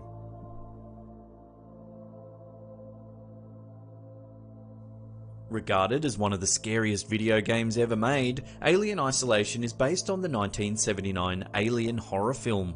The game is highly praised on the likeness and overall accuracy to the environment, sounds and the machines, as well as the art design and how it was not overly futuristic. The game was nominated for over 20 awards and won over a dozen. Set 15 years after the movie, in 2137, Amanda Ripley, daughter of Alan Ripley, is told that they found the flight recorder of her mother's lost ship, the Nostromo. Amanda and the rest of the group go to the station where the recorder was found, however it's damaged. As she discovers more about what happened to her mother, she's trapped on the station with one of the aliens, hiding and trying to escape with her life. Alien Isolation uses a combination of third-person and first-person points of view. The game is a single-player action-adventure, stealth, survival horror that was developed by Creative Assembly. It was released in October 2014 for PC, PS3, PS4, Xbox 360 and Xbox One.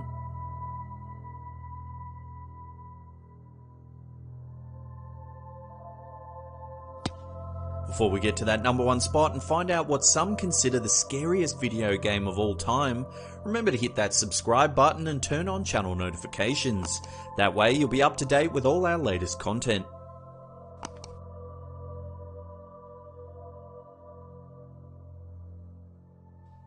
Arguably one of the best horror games out there, Outlast is one of the most ghastly, horrifying and overall creepy video games ever made. This game is not for the weak-stomached or the meek. E3 awarded the game, most appropriately, the Most Likely to Make You Faint award and the Best of E3 award. Miles Upshur, a freelance investigative journalist, goes to the Mount Massive Asylum after getting a tip that the patients are being experimented on. Shortly after arriving, he finds the offices ransacked, corpses in rooms and halls, and even a dying SWAT officer. While running and hiding for his life, he finds out what really went on inside the building filled with men and demons. Outlast is a first-person point-of-view single-player survival psychological horror game. The game was developed by Red Barrels and released in September 2013 for PC, then later in 2014 for PS4 and Xbox One.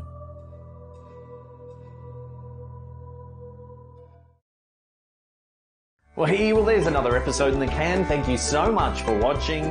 Now in the comment section below, let us know if you've played any of these video games. Did we get the order right? Did we miss any good ones? Let us know down below. Hit that upward facing thumb or subscribe if you're new as well. And that's it for me. I'll see you all next time. Poo!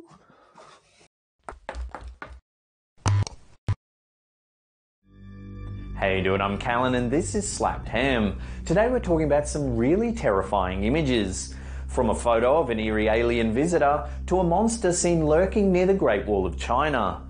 Join us as we take a look at 8 weird photos that simply shouldn't exist. And before we get into it, remember to hit that subscribe button for more awesome creepy content just like this. In early 2018, a father submitted this eerie photo to Reddit asking the community for an explanation. The user, who wanted to remain anonymous, said he was taking some photos of his son. He took a whole series of pictures of his boy playing around the living room. Several hours later, when the user reviewed the photos, he was shocked to discover one image that seemed to show a mysterious figure standing in the room behind his son. The photo clearly shows a humanoid figure with a long, slender neck and a small, bulbous head. It has large black eyes and looks to be wearing a silver shirt with black pants or a skirt. Its legs are distorted, short and thin.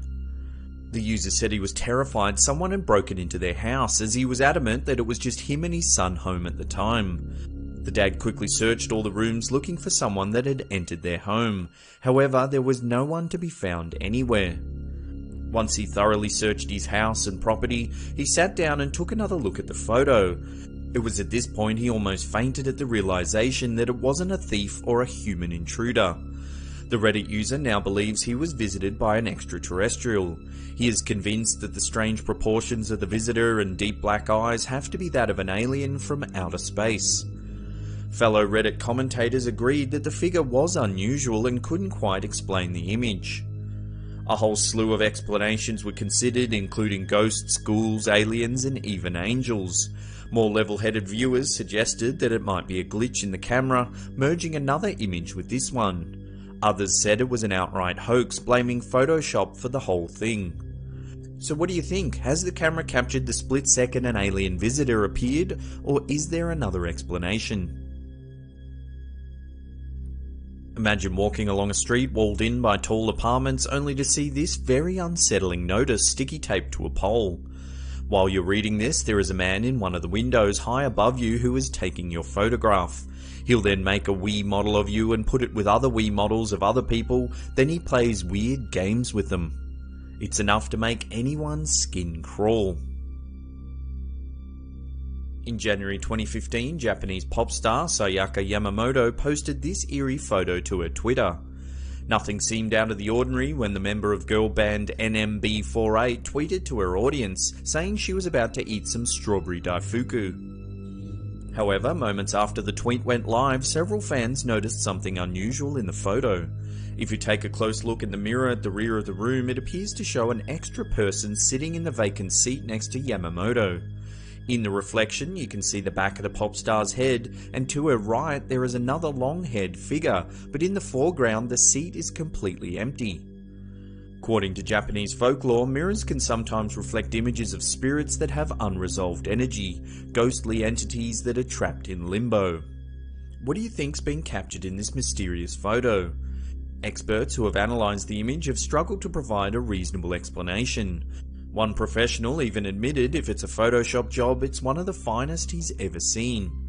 Several journalists contacted Yamamoto for further comment, but she declined to elaborate. Could this Japanese pop star really have captured a spirit on camera? Is this a soul lingering in the room trying to make contact? This chilling photo was uploaded to Reddit in 2013. The user said he found it inexplicably in a drawer in his grandma's house. No one in the family could explain it or identify the woman in the photo. What makes this far worse is what the poster said happened the night before discovering this creepy photo. He said he was staying at his grandmother's house, which the family hadn't visited in many years. During the first night there, he woke up at around 3 AM to a creaking door sound. He assumed it was his sister, but realised the door to the room was closed. When he opened his eyes to have a look, he said he saw a partial figure of a girl float towards his bed. She was pale and translucent and hard to focus on. His breathing became tight and restricted as the figure eerily hovered towards an old cabinet in the corner of the room. The strange presence vanished and he ran out of the room immediately. The following day, he told his mum and grandma about the encounter. They said they didn't know what it could be, but maybe he should ask his uncle about the incident. Later that afternoon, whilst looking for a pen, the Reddit user opened a drawer and discovered this photo. His heart nearly stopped right then and there, as the photo had a similar energy to the figure that had visited him just the night before. On the back of the photo was the single word "look" scrawled in pen. When he asked his uncle about the photo and the incident, his uncle believed him immediately, saying he had had all kinds of strange encounters in that house. Once he had workmen renovating the house leaving in a hurry, saying they couldn't work in the building after some kind of incident. He found shattered glass in his garage along with a single shackle found in the attic that he said mysteriously vanished. No one in the family can explain the photo or where it came from, and they have absolutely no idea who the woman in the photograph might be. This is a grave from Victorian-era England. It's thought that the cage was intended to keep villagers safe from vampires and zombies who might rise from their graves. If their corpses were to reanimate, the cage would stop them from escaping.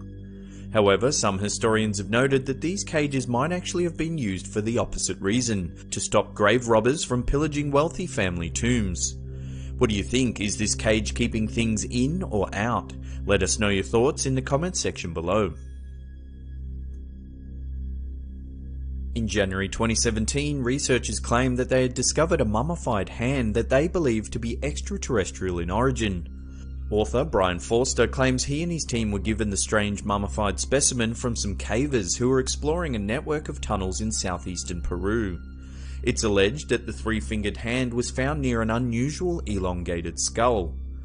Forster claims that X-rays were taken of the hand, which shows each of the long fingers have 6 bones each, instead of 3 found in human fingers. He also said that he had a physician examine the specimen who verified that the find was made of real tissue and bone, but the DNA didn't match any known species of animal. The conclusion Forster and his team came to was that the mummified hand was not human, but came from a life form of some kind. Unfortunately, tests from independent researchers haven't been conducted. Also, the names and qualifications of Forster's team haven't been verified, which leads many to think that the specimen discovered is a hoax.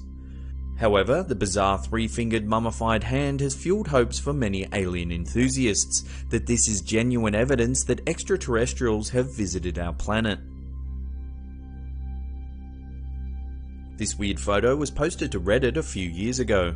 User Heart Shittles posted the photo to show off a quilt that she had just made. However, in the background you can see that her reflection in the mirror is somehow looking straight at the camera. Understandably, most Reddit users who saw the post were freaked out by the image. A debate quickly sparked as to how her reflection could be facing that direction. Some called the image cursed or haunted, saying that the young girl might be a witch. Others took a more reasonable approach and simply labelled the picture a Photoshop hoax. There's quite a few of these altered reflection photos floating around the internet. Whether they're hoaxes or not, they certainly make for very creepy images. Before we get to that #1 spot and take a look at a weird monster spotted near the Great Wall of China, remember to hit that subscribe button and turn on channel notifications. That way you'll be up to date with all our latest videos.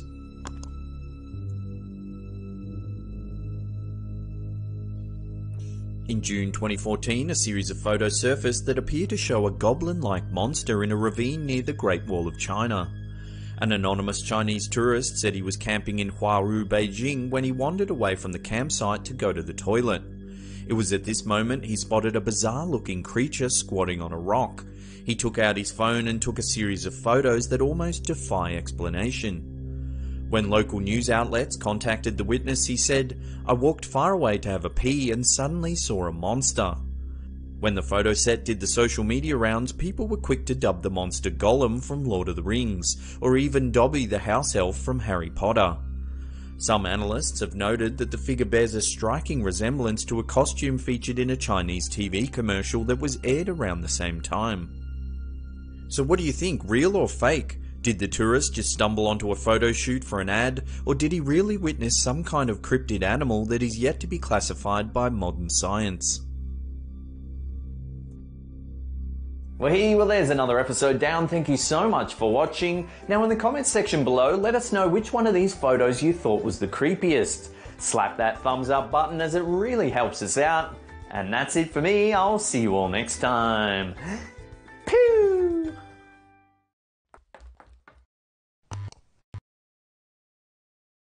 How you doing? I'm Callan and this is Slapped Ham. Today we're talking about mysterious unknown creatures. From a gigantic Icelandic worm to a faceless bloated animal that washed ashore after Hurricane Harvey. We count 6 mysterious creatures spotted on camera.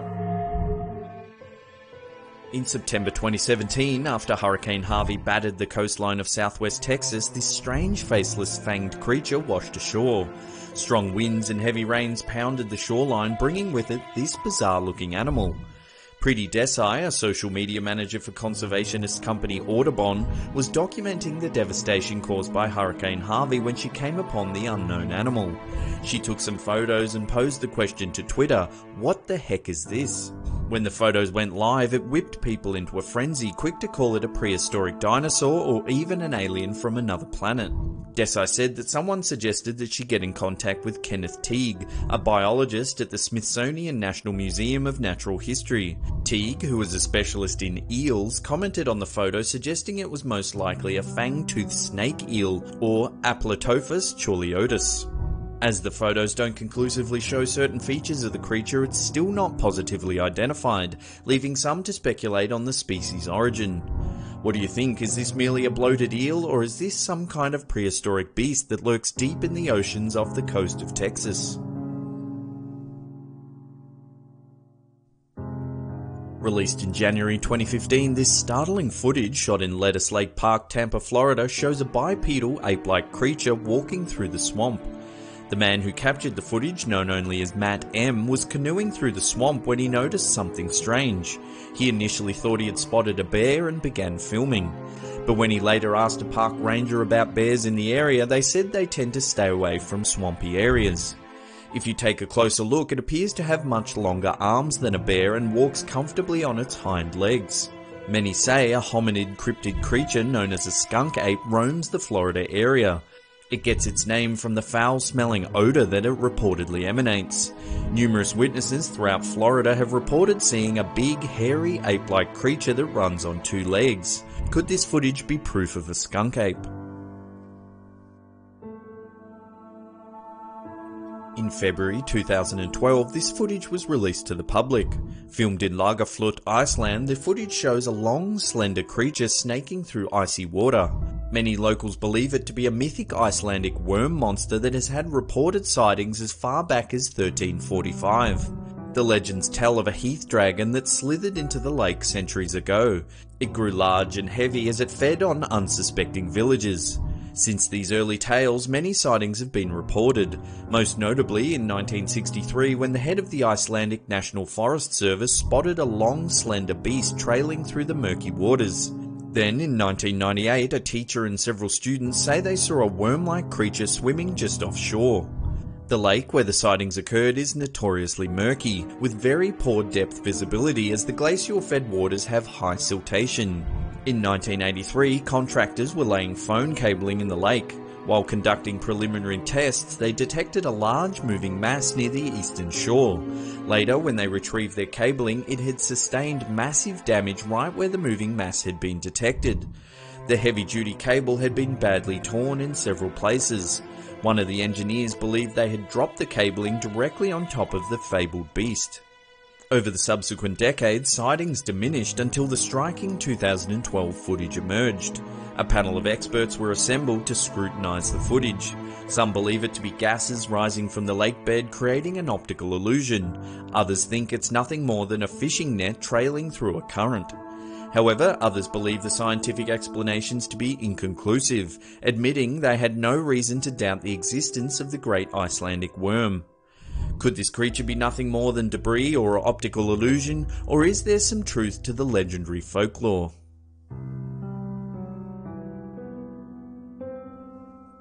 There's not a lot of solid information about this clip, but when it surfaced in early 2016, it sent the paranormal community into a frenzy. Filmed in the Portuguese desert, the footage shows a strange bipedal creature with long arms walking through the brushland. It takes a few lumbering steps before disappearing behind a bush. When the footage was shared to social media, it got more than 200,000 views, sparking fierce debate as to what the creature could be. Skeptics have dismissed the poor quality footage as a hoax, while some locals are claiming it to be the chupacabra, a mythical beast that sucks the blood from livestock. The Mothman is a mythical creature that's become notorious in West Virginia, USA. The winged beast entered local folklore in the mid-60s when various locals reported seeing a large unknown creature flying through the air. It's said to have a wingspan of up to 14 feet with a solid body like that of a fully grown man. Its eyes are bulbous and it has sharp fang-like teeth. The first sighting occurred on November 12, 1966, when 5 men who were digging a grave in a cemetery in Clendenin, West Virginia, spotted a large flying creature that they describe as man-like. It flew low to the adjacent tree line, hung for a moment in the air, then flew off into the distance. Just days later, 2 couples from Point Pleasant had a similar experience. They were driving along a highway near an old World War II munitions base when they spotted a giant winged beast with glowing red eyes. They said it was a large flying man with 10-foot wings. One of the most famous Mothman sightings is linked to the tragic collapse of the Silver Bridge in Point Pleasant, West Virginia in 1976. In the middle of peak hour traffic, the bridge suddenly gave way, sending cars, cement and metal debris crashing into the river below. 46 people lost their lives in the accident. Many witnesses claim that the Mothman was present that fateful day and was responsible for the structural failure. Sightings of the legendary Mothman became rare until this photo surfaced in 2016. A man who had only recently moved to Point Pleasant snapped this picture while driving down State Route 2. As he drove, he noticed a large creature jumping from tree to tree. The photo has clearly captured evidence of a large humanoid creature with spread wings. Could this be the famous Mothman of West Virginian folklore, or is it just a hoax designed to drum up tourism and interest in this old mythic tale? This photo was taken on August 3, 2015 in Jodhpur in western Rajasthan, India. It shows a strange, long-limbed creature with 4 fingers, no thumbs and bulbous black eyes. Villagers claim they were digging a well when they came by the animal deep in the ground. The man holding the creature in the photo said he had no idea what it was and was baffled when they unearthed the bizarre-looking critter. When the picture was posted to Facebook, it got shared thousands of times, many quick to claim that it's a subterranean alien from another planet. Others thought it was perhaps a malformed fetus of some kind. Some dismissed the photo as an outright hoax. However, even to this day, there's been no solid explanation for the mysterious creature. Well, there's another episode down. Thank you so much for watching. Remember to share this bad boy around with your friends and family on social media. Remember to follow us on all social media as well. You can get all our accounts just down below there. And that's it for me. I'll see you all next time.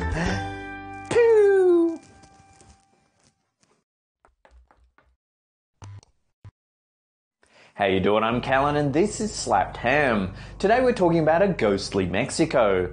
From the Mapimi Silent Zone to the notorious Majango Murder House. Join us as we take a look at the 10 most haunted places in Mexico. The House of Laments was the home of Tadio Mejia, a serial killer who committed a series of grisly murders in an attempt to contact his deceased wife. In the late 1800s, Mejia's wife Costanza was murdered during a home invasion. Some sources claim the murderers were miners who worked under Mejia and believed he was embezzling from their salaries. Distraught after his wife's death, Mejia consulted a witch who instructed him in occult rituals that would allow him to contact his wife, but would require human sacrifices. Mejia would eventually kill himself and, although satanic imagery and skeletons were found in his basement, to this day it's unknown exactly how many murders he committed. Today, the House of Laments operates as a museum dedicated to Mejia's blood-soaked story. It features imagery of Mejia and his wife as well as artifacts related to the couple and Mejia's killing spree. Visitors report mysterious sounds and wails as well as apparitions wandering the grounds.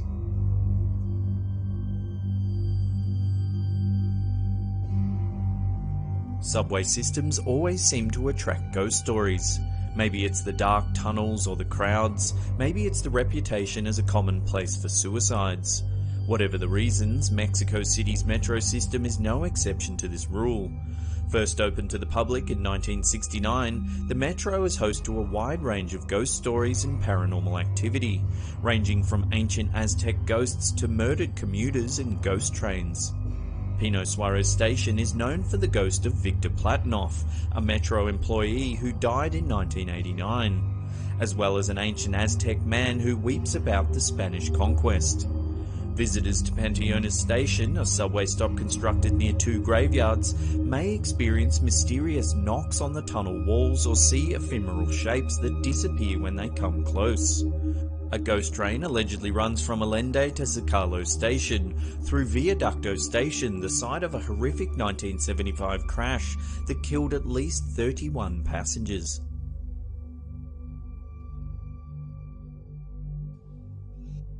Opened in Mexico City in 1847, Hospital Juarez is an active medical center known for sightings of La Planchada, the Ironed Lady, a ghostly nurse from the mid-1900s who appears in a perfectly pressed nurse's uniform. Descriptions of the nurse vary. Some report seeing a glowing and floating figure, while others describe a normal-looking nurse. In all cases, she is known for treating patients in the hospital's emergency section and bringing about miraculous recoveries. Much like her appearance, the legend surrounding La Planchada's origin changes with the storyteller. Some say she was a nurse in love with a doctor who rejected her and drove her to suicide. Others claim she euthanized patients in order to relieve their pain. Whatever her origins, La Planchada is known as a benevolent spirit, and there isn't a patient in Hospital Juarez who wouldn't be happy to see her. Also known as La Zona del Silencio and the Sea of Thetis, the Mapimi Silent Zone is a stretch of desert in Durango, Mexico with an enigmatic reputation. Similar to the Bermuda Triangle, the Silent Zone is known for strange phenomena, including radio malfunctions, mutated wildlife, meteor impacts, and reports of extraterrestrial activity. The alien visitors are described as tall and blonde-haired. When encountered, they supposedly ask for water in flawless Spanish, then disappear without a trace. The Silent Zone is also a hotbed of UFO activity, with reports of flying figures, fireballs, and spheres of glowing light. The zone earned its name in the 1960s when oil company Pemex funded a scouting expedition. The oil company's team experienced constant radio problems and equipment malfunctions, leading them to dub the area the Zone of Silence. It remained a curiosity until January 1970, when a United States rocket crashed in the zone, and famed rocket scientist Wernher von Braun led the extensive recovery efforts. This incident stoked interest in the Mapimi Silent Zone and led the Mexican government to establish the Mapimi Biosphere Reserve around it.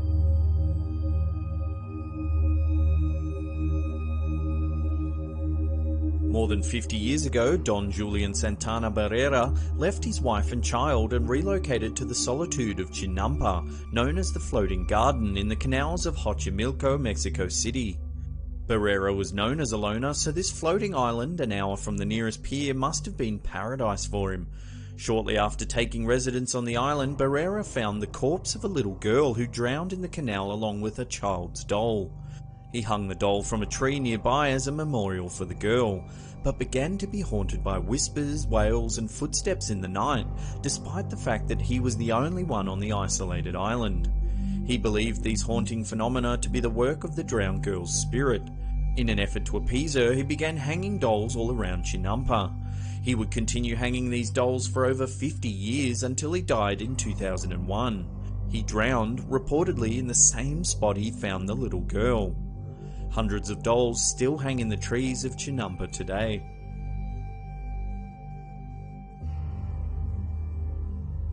Hidden in the forests of Mexico City's massive Chapultepec Park is an enormous white mansion known as Aunt Tonya's house. Little is known about Tonya's life today, but in some way she came to live alone in the massive house. Rumour has it that she hid an enormous fortune within the mansion, but she was so reclusive that no one's had an opportunity to investigate. As she aged and grew lonely, Tonya began fostering homeless children in her home. Although the locals appreciated her actions, the children were rowdy and cruel to the kindly old woman.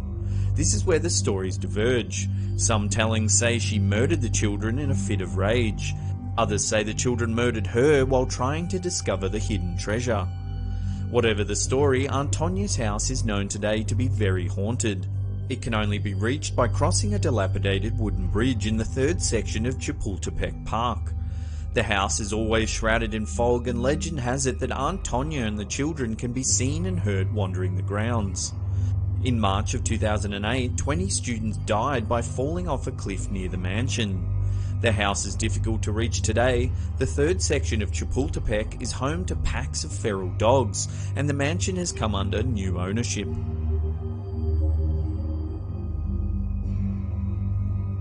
La Posada del Sol is an ornate hotel in the heart of Mexico City.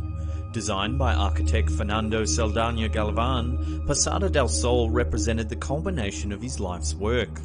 Galvan poured his blood, sweat and tears into the structure, including gardens, patios, fountains, terraces and over 600 suites, as well as a ballroom, Turkish bath and even a human-sized chessboard. Although Galvan was a gifted architect, construction of the hotel ground to a halt as his debts grew and his funding shrank. Some say Galvan was driven to insanity and murdered his family. Others claim the project was a front for satanic rituals. One terrifying room holds a strange altar many associate with a little girl who was found dead in the hotel's basement. Although no one knows exactly what caused Galvan's failure, it's known that he flung himself off the roof into the hotel's yard. The hotel sits abandoned and cordoned off today. Although this frustrates would-be explorers, perhaps it spares them the curse of Fernando Saldaña Galvan.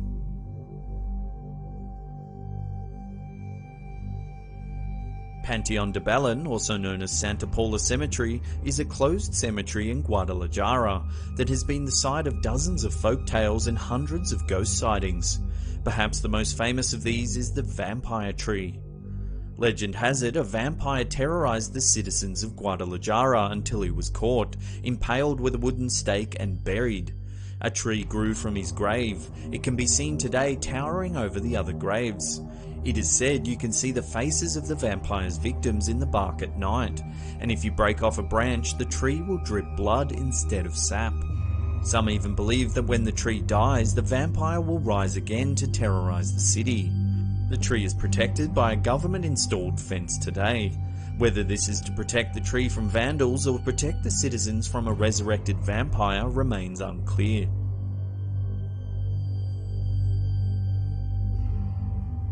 The ancient Mayan city of Chichen Itza is a well-known UNESCO World Heritage Site that was one of the largest Mayan cities.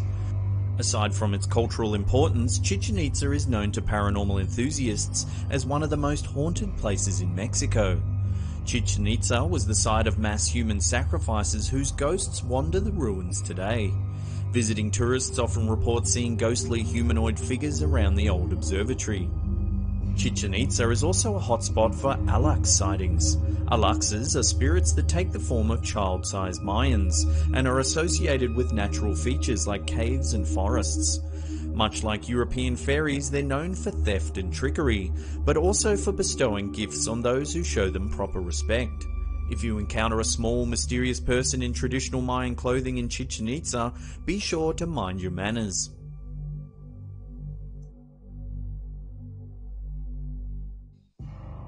If you visit the Mexican state of Querétaro, you might see a small boarded-up house surrounded by a wall topped with barbed wire. The locals will tell you about screams and sobs that come from the house, and if you watch closely, you might see a small child pop up in the window. This is the home of Claudia Majangos, the hyena of Querétaro. Claudia was a college-educated former beauty queen with a husband, 3 children, and a sizable inheritance after the death of her parents. She taught catechism at her children's Catholic school and opened a fashion shop downtown. Although she and her husband were experiencing marital problems and Claudia was subject to occasional hallucinations, no one suspected what would come next. In April of 1989, Claudia woke up in the middle of the night hearing voices in her head. Following the voices' instructions, she went to the kitchen, retrieved 3 knives and proceeded to attack her own children. She cut off her youngest child's hand, stabbed her eldest daughter 6 times, and stabbed her 9-year-old daughter in the heart. Afterwards, she piled the bodies in the master bedroom and attempted to kill herself. Claudia woke up in the hospital 3 days later and claimed not to remember anything. Doctors diagnosed her with schizoaffective disorder and epilepsy. These mitigating health issues allowed her to receive the minimum sentence for her crimes, just 30 years in prison. Some reject the doctor's theory and maintain that she was possessed by demons. An inmate at her prison claimed to hear her conversing with demonic male voices when in solitary confinement. Whether Claudia's actions were the result of possession, schizophrenia, or something else entirely, her former home has become the site of satanic rituals and is a mecca for paranormal researchers.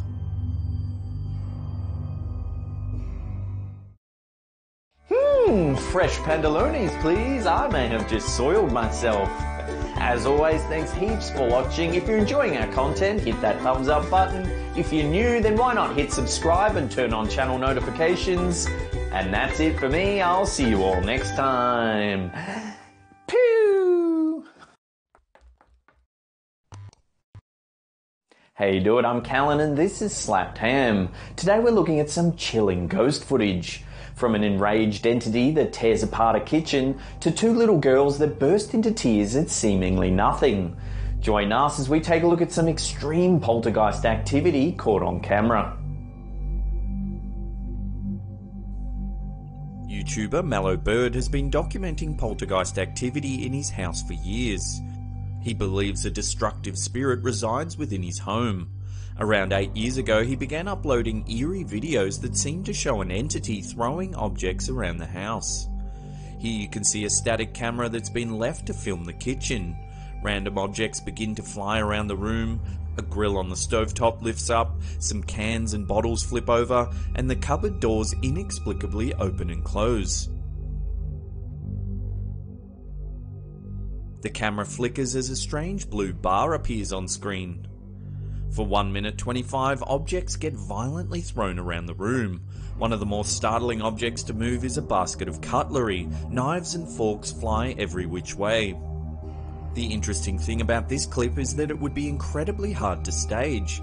A lot of skeptics always claim wire is used with these sort of videos. However, with this one, objects go flying on all different angles. Doors flap open and close, multiple items fling across the room at the same time. It would take a lot of work and timing to pull it all off without looking suspicious.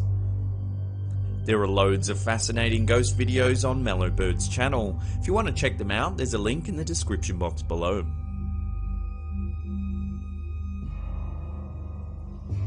This video was posted to YouTube in 2013 by a channel called bscotty321.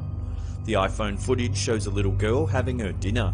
After her dad leaves the room, she appears to communicate with someone or something. At first it seems possible she's just playing around and talking to an imaginary friend. However, when a napkin moves all by itself, the little girl says, "That's Billy's dinner." That's Billy's dinner. The owner of the channel posted the video saying that he had no idea who the girl was talking to or how the napkin moved. They were hoping someone could offer a logical explanation, but it would appear that no one can fully explain this footage. Could this little girl's imaginary friend be a poltergeist that she regularly communicates with? Love to hear your thoughts in the comments section below.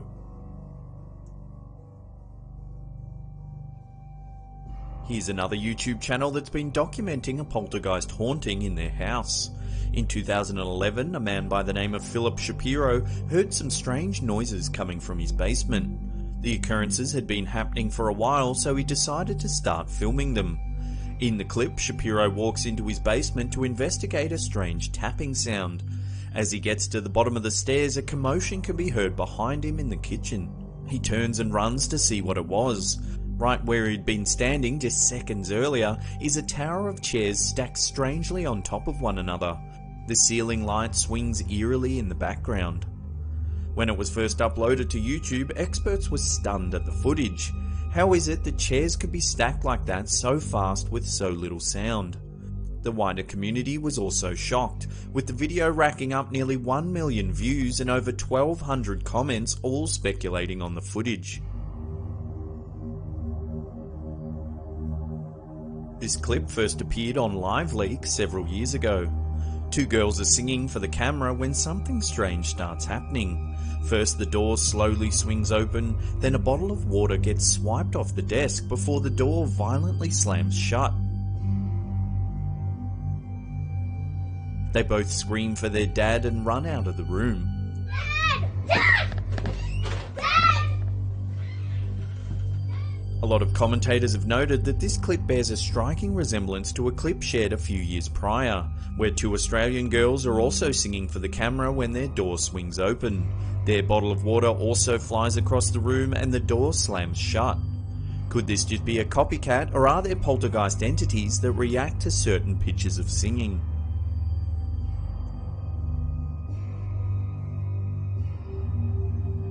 This is some CCTV footage taken in an office in Indonesia's capital, Jakarta.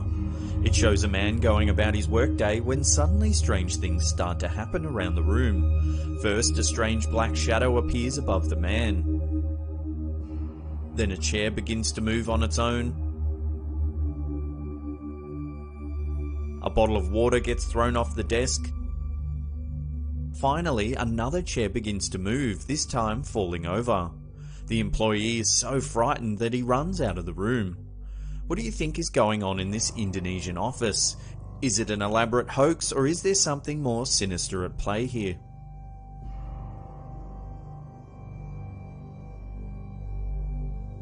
This is some creepy footage that aired on an unknown Japanese talk show. A little girl tells her mother that she can see the ghost of her grandpa standing behind her. She points and says he's there. The woman holding the camera turns to take a look, but there's nothing to be seen. Once again, the little girl says there's something standing behind the camera. This time the footage zooms in on a mirror in the background. In the reflection you can see a shadowy entity standing at the rear of the room. Then when the camera turns, a full apparition of a man standing in front of the camera can be seen.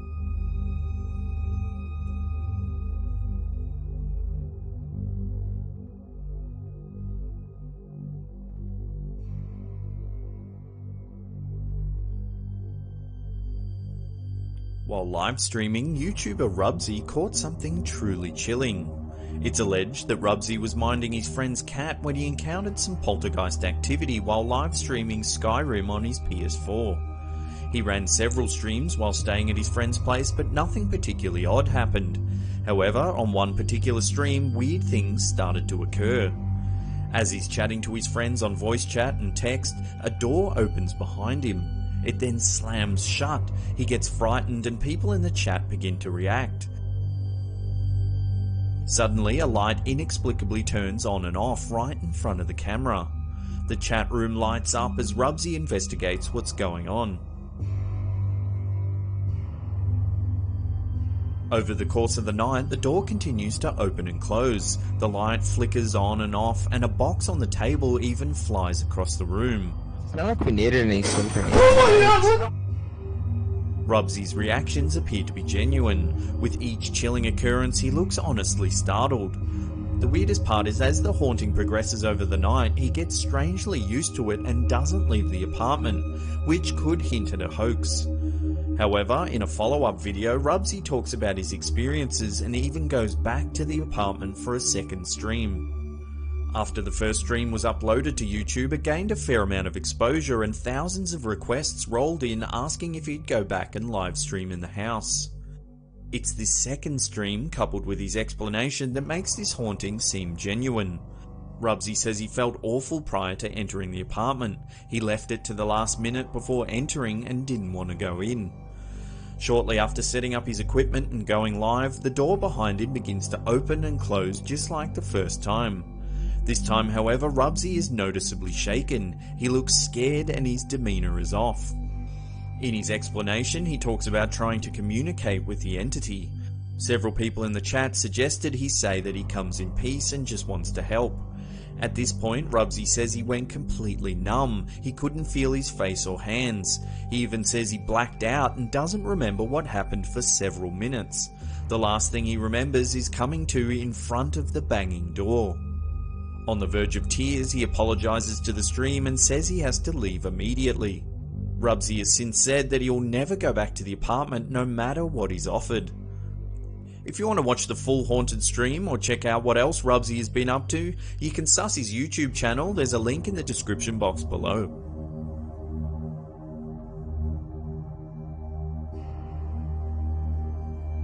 In this video diary, a man is investigating some strange noises. He walks about the house, checking rooms, looking for any evidence of the noise. Finally, he asks the spirit to show itself and all hell breaks loose. A loud bang goes off, the entire kitchen gets destroyed. Shelves, drawers and chairs are thrown about the room, the house alarm manically rings out. The curtains are mangled, paper and food are strewn about the floor. His friend lies in agony, writhing about on the ground. They both quickly run to the car and drive away.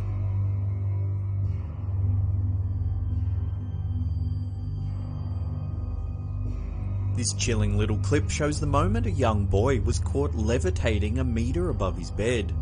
A terrified mother runs to her child's aid when she hears screams coming from the bedroom. As she runs into the room, you can see her son eerily floating above the bed. Then the camera drops suddenly to the ground. The video claims that the footage is being studied to better understand the nature of paranormal activity. The problem with this clip, and many commentators have already pointed this out, is that a mother wouldn't run and get a camera if she heard the distressed screams of her child. This errs the footage on the side of suspicious more than anything else. The visuals are very convincing though, which makes some believe this footage is genuine evidence of a poltergeist haunting.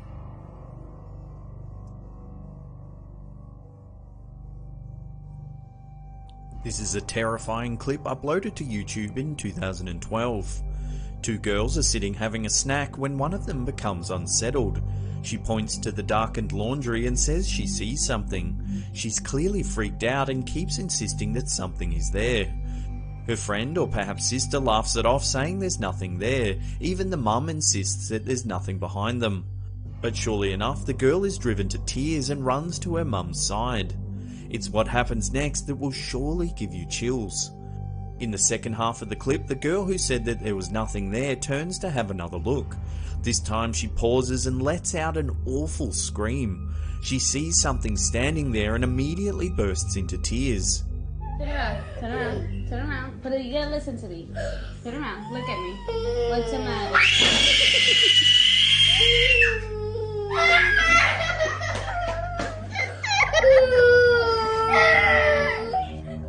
It's not known what the girls see as the camera doesn't pick anything up. Some say children are more susceptible to seeing spirits or entities that others can't perceive. Is a ghost lurking in the shadows trying to make contact with these girls?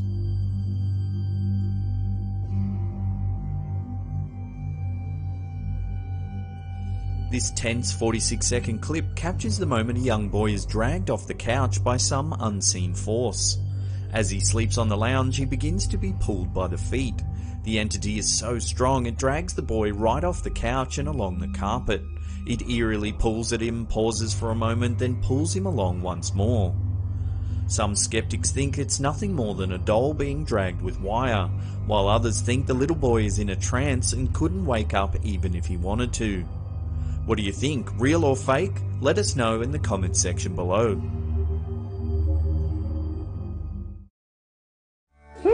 Well that was a little bit terrifying. Now as I mentioned earlier, if you want links to any of the clips shown in today's video, they're all in the description box below. Remember to leave us a comment if you're enjoying our content, we love reading them. And that's it for me, I'll see you all next time. Pew! How you doing? I'm Callan and this is Slapped Ham. From haunted hospitals to eerie schools, we count the 10 most haunted places in the Philippines. And before we get into it, remember to hit that subscribe button for more creepy content just like this. Fort Santiago was the butchering site of hundreds of soldiers and civilians during the Second World War. Intramuros was further devastated in 1945 as the Americans fought the Japanese, resulting in the deaths of thousands as the city burnt to ashes. Today there are sightings of ghost soldiers patrolling at night. Moreover, there were reported screams of persecutions and torture that echo throughout the city walls when darkness sets in. Fort Santiago was a defense fortress built by Miguel Lopez de Legazpi, a Spanish conquistador. The fort forms part of Intramuros' city structures and was a holding place for the famous Filipino hero Jose Rizal. He was executed in 1896. His final footsteps from the cell to the execution grounds have been bronzed on the floor. Visitors report an eerie feeling as they follow these bronzed footsteps, with many saying they've felt his touch. Others have even passed out on the spot.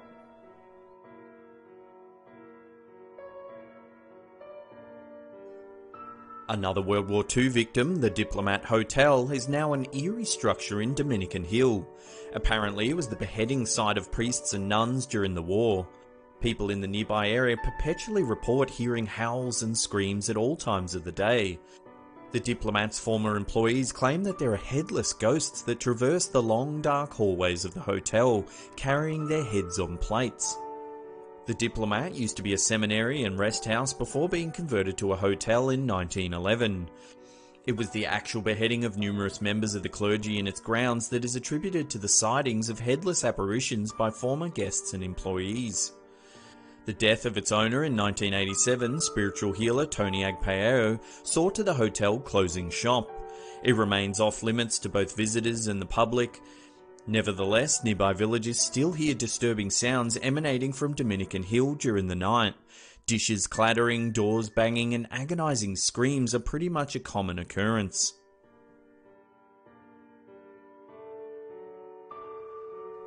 The Ozone Disco was once a hit club in Quezon City. In 1996, however, over 160 people lost their lives in this hotspot. The disco caught fire, and because of mass panicking, many didn't make it out. People near the former club's location still report hearing ghostly disco music at night, accompanied by faint apparitions dancing. The disco had its premises along Timog Avenue in Quezon City. It was opened by Sergio Agao in 1991.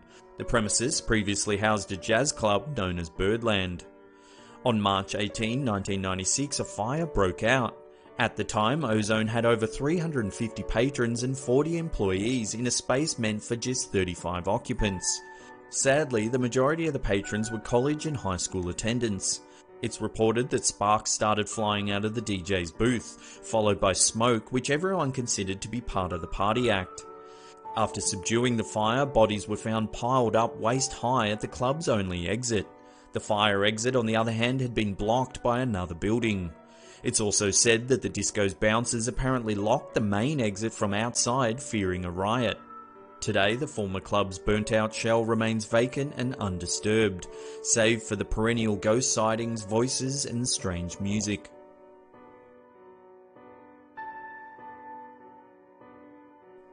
The cool weather in Baguio City has made it the unofficial summer capital of the Philippines for a long time. As such, it wasn't a surprise when American teachers chose this city as a training site in the 1900s. Since then, the teachers' camp has been used as a training, retreat, or seminar centre. Nevertheless, reports of ghost sightings are rampant in these grounds. Both visitors and caretakers say they hear a lady crying in the nearby cottages, or heavy footsteps in the hallways. Other common reports are that of a headless priest and a white lady walking around the grounds. Some guests have even reported being woken up at exactly 3 AM by a white lady oozing blood.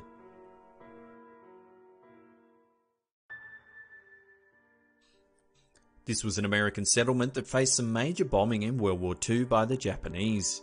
One of these was an air raid on Christmas Day of 1941, when American soldiers were partying inside the home plate canteen.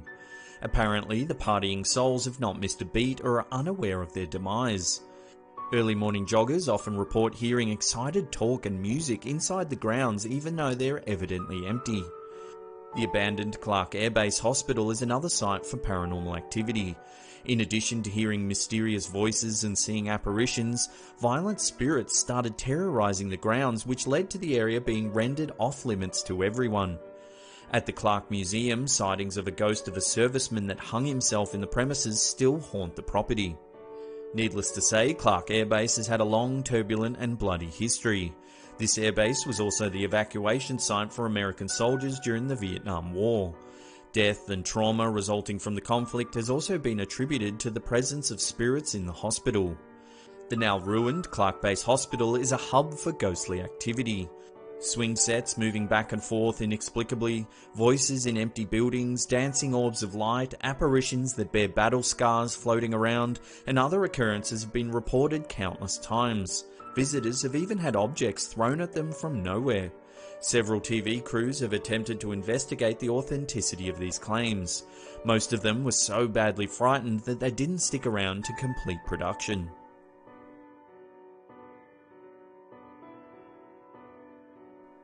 It seems World War II still has lingering effects in the Philippines in the form of terrifying hauntings. The Los Banos campus certainly has its fair share. Not only did the campus witness the war, but it's also located at the foot of a spooky mountain, Mount Makiling. There are reported sightings of the Capre, a Filipino mythical creature. These creatures are said to be tall, hairy and muscular, and often attract attention due to their peculiar smell. Ancient stories claim that these beasts can be vengeful and violent if their habitat is threatened, often clubbing intruders to death. It's also said that they are mischievous creatures that play tricks on people. Students often report that the university's bridges always seem longer to cross during the nighttime, leaving some to believe they're being stalked by the Capre. Additionally, the campus is close to Baker Hill, an infamous Japanese war camp. It's said that ghosts of former prisoners linger in the area, unaware of their demise. Students often say they've seen soldiers walking around the grounds of the university. They look shell-shocked and confused, wandering around aimlessly. When approached by staff or students, they seem to stare right through them before turning into a strange mist and disappearing altogether. People who have had these experiences report overwhelming depression and anxiety in the subsequent days. It's as though the fear and sadness of the soldiers has transferred into them. To this day, no one has been able to explain these mysterious events.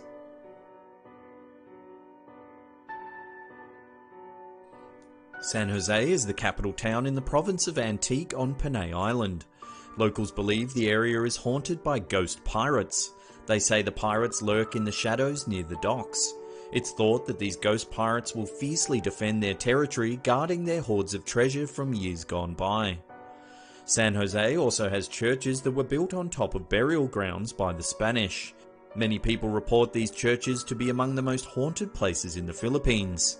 Some say the area is tormented by a mythical creature known as a whack-whack, the supposed bird form of a vampire or witch. These wild creatures are known to tear the flesh from animals and humans and gorge on the spilled blood. Graves in the local cemetery are often adorned with garlic and surrounded by lines of salt in an effort to repel these evil creatures.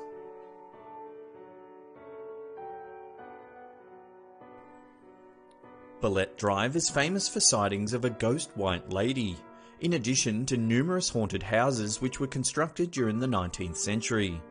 This area is abundant with ballet trees, which are said to be a favourite resting grounds for lost and wandering spirits.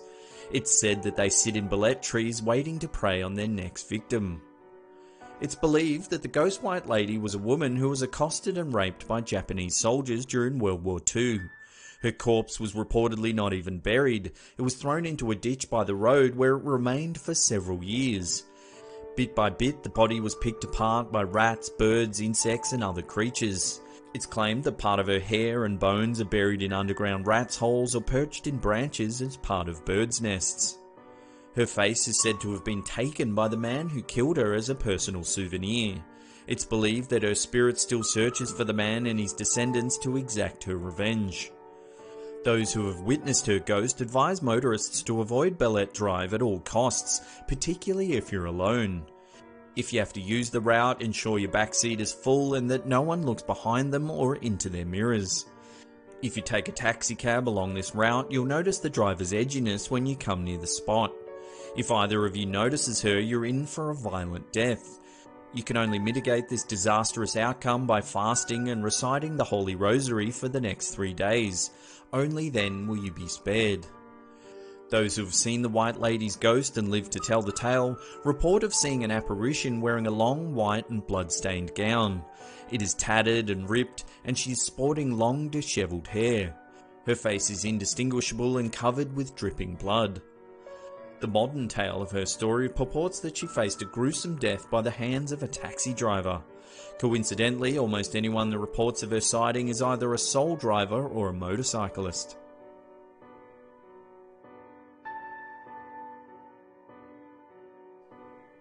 The San Juan area is home to strange stories. One of these tales is about the Pasatsat, ghosts from the Second World War.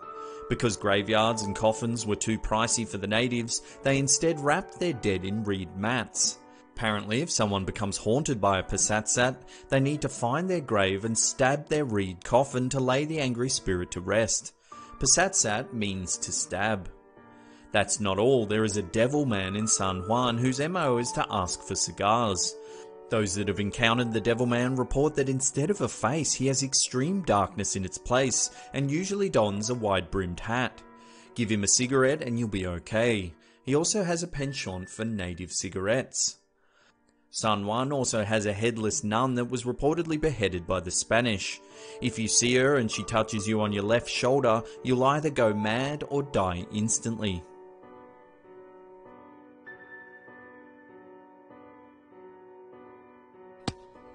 Before we get to the number one spot and find out where the most haunted place in the Philippines is, remember to hit that subscribe button and turn on channel notifications. That way you'll be up to date with all our latest creepy content.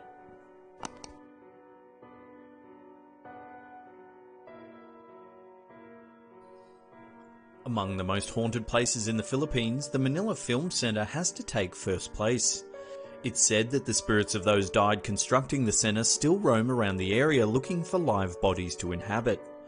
The bizarre stories behind the Manila Film Center began in the 1980s during its construction.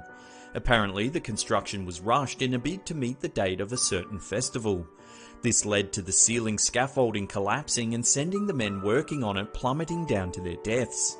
Instead of retrieving the bodies or rescuing the survivors, the First Lady, Imelda Marcos, who was the project's chief financier, ordered that cement be poured where the men had landed, entombing them forever. Since then, there have been strange happenings all around the facility. Even though the film centre is still operational, it's marred by controversy and paranormal activities. People often report things moving on their own, loud banging and strange whispering. Some have said they've heard crying coming from the toilets, but when they go to investigate, there's no one there. Well, there's some more awesome creepy content for you. Thank you so much for watching. If you're enjoying it, hit that upward facing thumb. Leave us a comment down below which one of these stories you thought was the creepiest. And that's it for me. I'll see you all next time.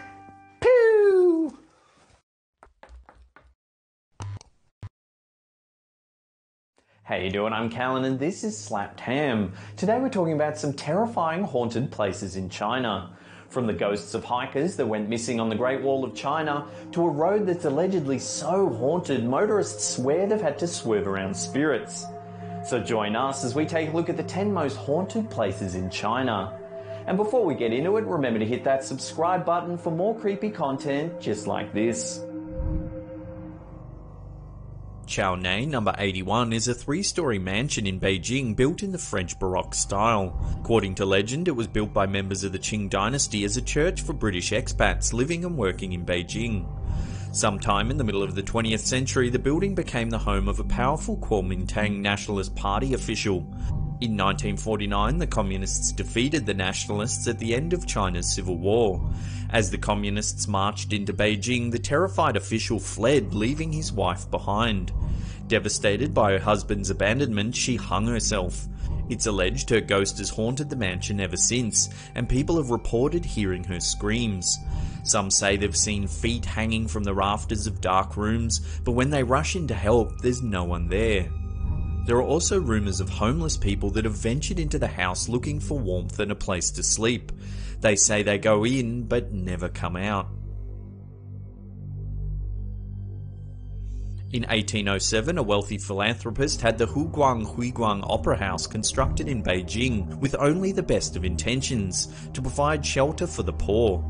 Unfortunately, the chosen site was partially on top of an ancient graveyard, and the deceased apparently didn't appreciate the disturbance of their final resting place.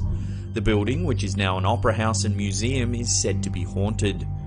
One story holds that in the early 1900s, the owners hired a housekeeper who had been severely disfigured by leprosy. The man's appearance was thought to repel the ghosts, so they stayed away while he was there. After he left, the ghosts returned. Since then, people have heard screaming and scolding. Legend has it that a ghost who haunts the courtyard will scold people who throw stones in it. The 220-room Yunshan Fan Dian Hotel, which is located in the city Chengde north of Beijing, overlooks the Yangtze River. It was supposedly built on land that had once been part of the Qing dynasty's royal gardens. The hotel is said to be haunted by no less a person than the Empress Dowager Cixi. Her apparition has been reported by many hotel workers. They say she appears on the 8th floor and likes to look at her old gardens.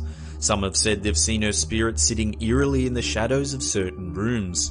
When they look directly at her, she lunges at them but turns into a mist and disappears. There's also reports of a ghost of a man in Western dress that appears on the same floor. He looks solemn and paces up and down the hallway. General Yuan Chonghuan had led the Ming army to a number of impressive victories. His enemies planted evidence that he had committed treason, and the emperor was thus convinced of Yuan's guilt. He condemned Yuan to death by Ling Qi, or slow slicing. According to legend, spectators at the execution ate slices of Yuan's body. His father was able to retrieve his head and placed it in the tomb, which is located in Beijing's Chongwenmen area. It's alleged that the general's angry ghost has been seen prowling the area and vowing vengeance ever since.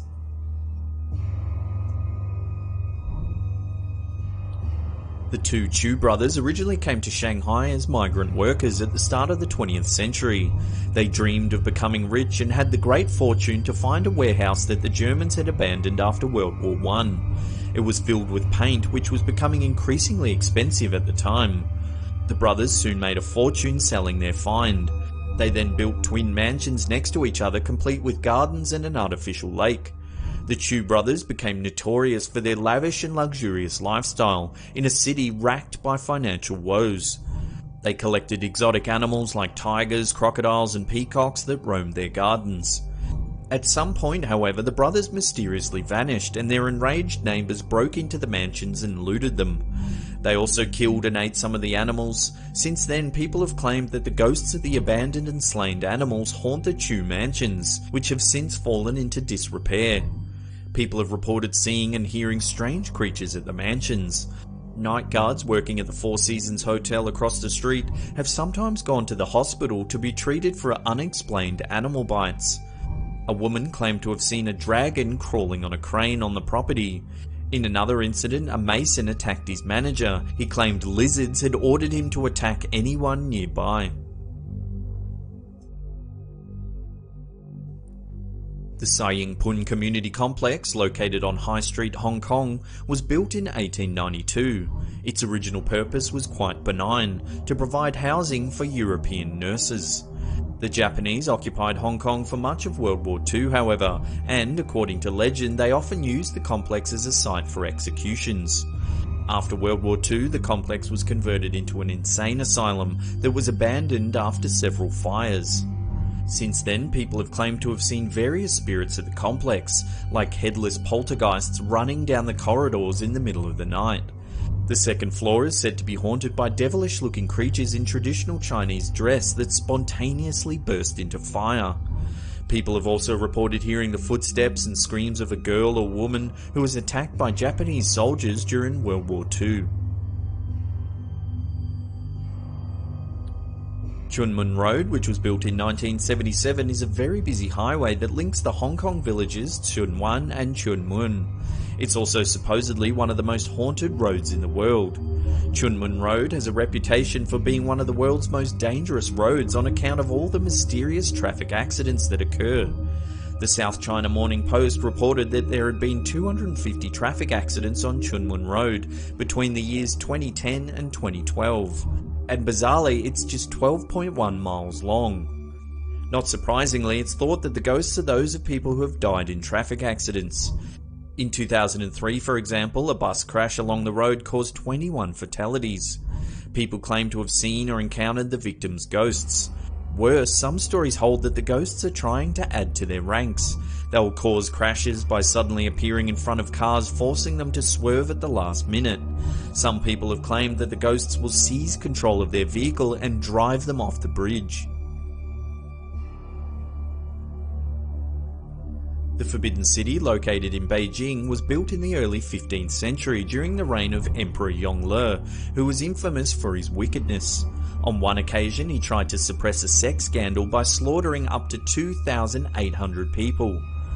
The Forbidden City, which was used as the Imperial Palace until 1912, has been the site of many murders, assassinations, executions and similar events. It's no wonder then that some of the victims' ghosts are said to roam the city. The doorways within the buildings have special high steps that people have to step over. The Chinese believe that ghosts can't jump, and the high steps would thus trap them in a single room. Since the Forbidden City was opened to the public in 1940, people have reported seeing ghostly dogs. Different people have claimed to have seen the ghosts of eunuchs, brides and soldiers, while others have heard women talking and laughing or music playing. There are also stories about a woman in white who wanders about crying. As recently as 1995, one of the guards encountered a woman in black whom he initially thought was a trespasser. When she turned to speak to him, he saw that she had no face. The guards make a point of closing the city to visitors at 5 PM every day, so there's very little chance it was an actual intruder.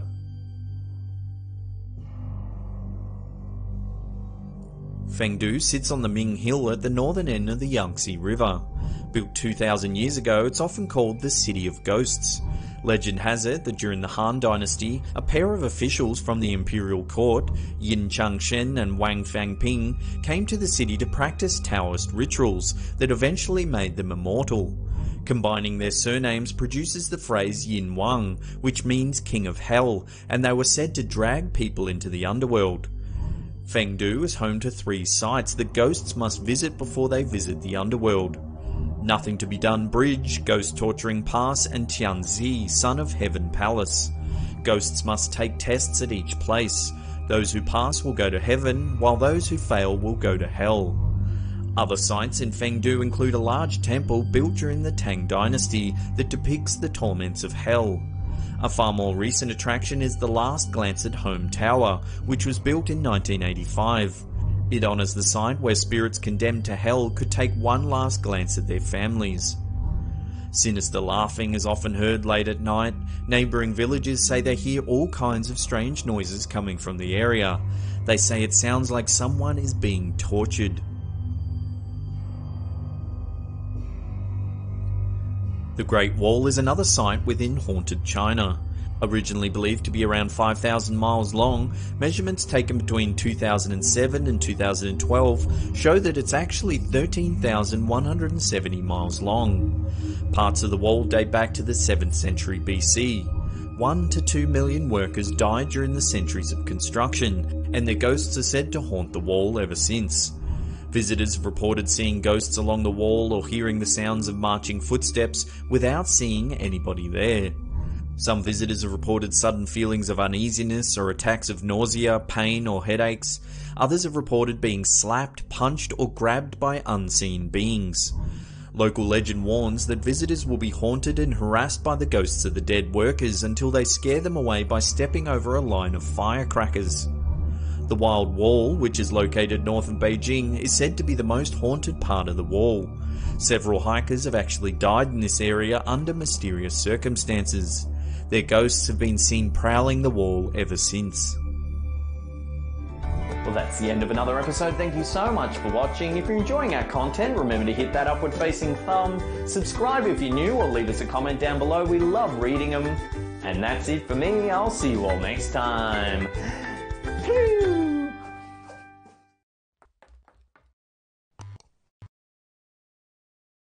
How you doing? I'm Callan and this is Slapped Ham. Now, are these real mermaids caught on tape?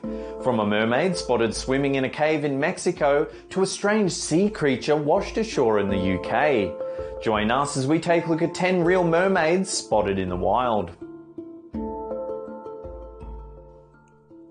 This amazing footage surfaced in August 2016. It appears to show a mermaid swimming through the murky waters of a Mexican underwater cave. The diver claims he was swimming with some friends in what's known as a cenote near Cancun, Mexico. Cenotes are natural sinkholes that open up when bedrock limestone collapses, creating a deep pit of water. These natural wonders are hotspots for tourists who flock to swim in the enormous ponds. In the footage, you can see the diver swimming about in the cave. He films his friends who are also busy exploring the grotto. Then, in the distance, you can clearly see a humanoid creature swimming through the shadowy waters. It has a long tail with an enormous fanned fin at the bottom. The creature glides effortlessly through the water. Experts who have analysed the footage are stunned at what's been captured. They claim that no CGI has been used, nor has the clip been edited in any way. Is this proof that mermaids really do exist? Have they been hiding in deep water caves all these years, just waiting to be discovered?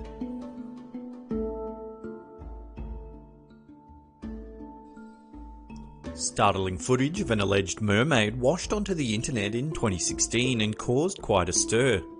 Photos and footage were posted to Facebook claiming to show an unknown sea creature that had washed ashore in the UK. The beast appears to have an upper body remarkably similar to a human. The skull and chest cavity resemble human anatomy, however the lower half looks like a fish. The gruesome remains are far flung from the classical depiction of a siren mermaid, leading some to believe that this footage might actually be real. When the photos went live on Facebook, opinions were divided.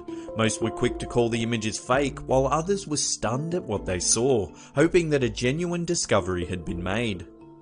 Could a new species of deep-sea animal really have just washed up on the beach? Love to hear your thoughts in the comments below. This brief clip seems to show some kind of creature swimming in a Jamaican river. The footage was captured at Flatbridge, 23 kilometres west of Kingston. Several kids were playing by the murky river when they spotted a strange figure by the bank. They quickly started filming on a phone in an effort to capture proof of their encounter. Sadly, the video is very brief and only shows a head bob into the water. You can just make out a body swimming through the muddy river. What do you make of this footage? Have these children captured a river mermaid playing in the water?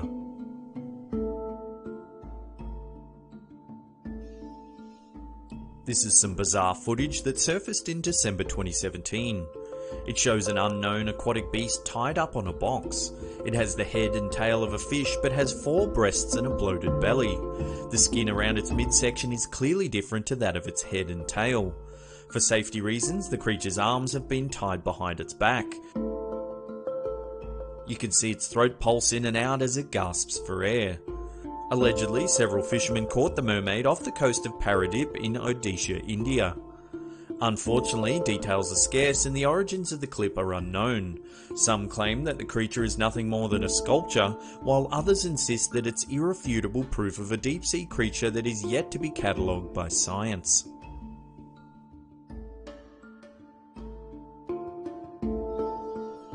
This is some extraordinary footage captured by scientific deep-sea explorers. While filming off the coast of Iceland, this team of researchers captures something truly startling on film. As they maneuver through the murky waters, some kind of unknown creature presses a webbed hand onto the glass of the vessel. It has 4 pointy claws connected by some webbed tissue. Note the opposable thumb too, a feature normally associated with land-dwelling primates. A split second later, you can just make out the head of the animal. It has large black eyes and a small defined mouth. Unfortunately, the mysterious creature darts off into the darkness as quickly as it appeared.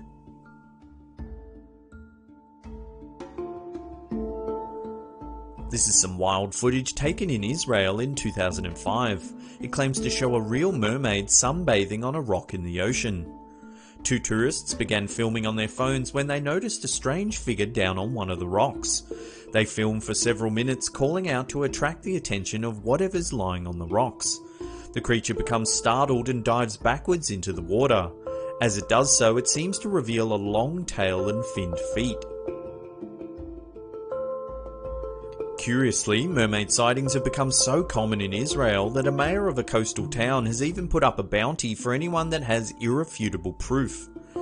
Kiryat Yam in the Haifa Bay district of Israel has a $1 million reward for anyone that can show proof that mermaids exist.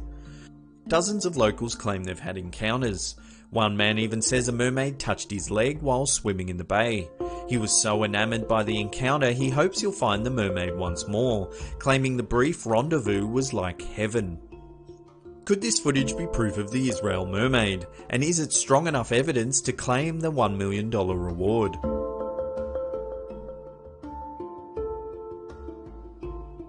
This footage was allegedly taken in 2006 by a NOAA deep-sea research vessel. The camera was lowered into the ocean to investigate and repair an oil tank used by the research team. As the camera scans the drum for damage, various types of fish float nearby. However, right at the end of the footage, a strange long-finned creature darts by the camera. It only appears for a brief moment, but doesn't look anything like the other fish. Some claim that the camera has caught a mermaid swimming by at great speeds, perhaps curious about the intruding vessel. Others think it's nothing more than a deep-sea eel or a large fish. This clip is far too brief and grainy to make any definitive commentary, but nonetheless it has caused quite a stir across the internet, giving some people hope that mermaids may actually exist.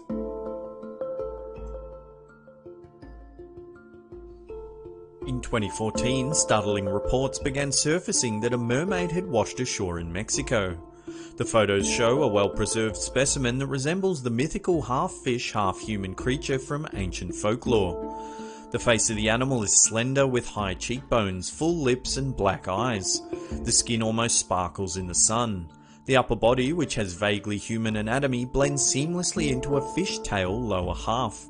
The tail piece is thick and strong looking, most likely used to propel the creature through water. When the photos spread across social media, people thought the images were too good to be true, and they were right. As it turns out, this so-called mermaid was an elaborate prop created by Joel Harlow for the film Pirates of the Caribbean on Stranger Tides. There are loads of photos and videos of Harlow creating the model, thus proving this washed-up Mexican mermaid to be a fake.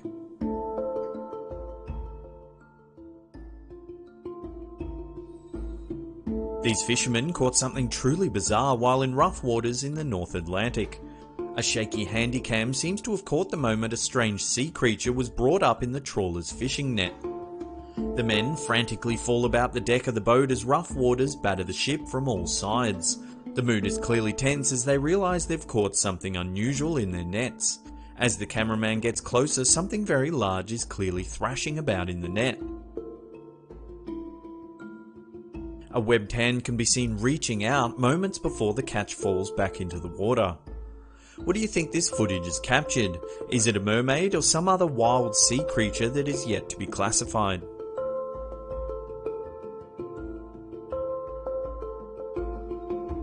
This short clip shows what could be a mermaid swimming among a reef. In 2007, a diver off the coast of Australia claimed to have encountered a real-life mermaid. In the footage, we see a diver filming a school of tropical fish in an unknown reef. In the distance, we see a humanoid figure swim towards the camera. It appears to be half human, half fish with a strong scale-covered tail. The enormous fins appear to propel the creature effortlessly through the water. When the clip was uploaded to the internet, it caused a speculative frenzy. Some heralded the footage as strong evidence of mermaids. Analysts have noted that the creature swims easily through the water without the use of its arms. Instead, it uses its long finned tail to glide forwards. The footage is also unusually clear, something not often seen in hoax videos. Could this diver actually have encountered a real mermaid swimming in the sea? Well, that's the end of the episode. If you can't get enough of the old slapped ham, consider clicking a link right there to watch some more of our content. Leave us a comment down below or hit that thumbs up button to let us know you're enjoying the content. And that's it for me. I'll see you all next time. Pew!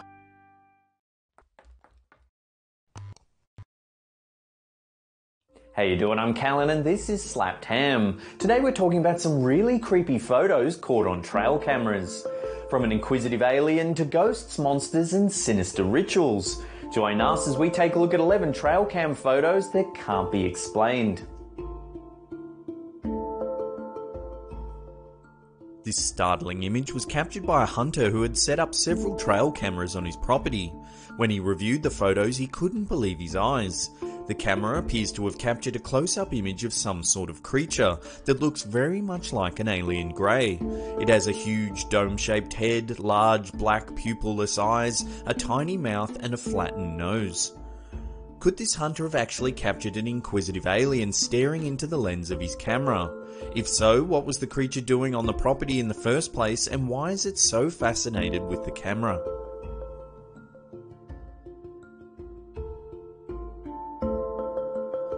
In 2013, a trail cam set up in the mountains of southwestern Virginia captured this very strange photo.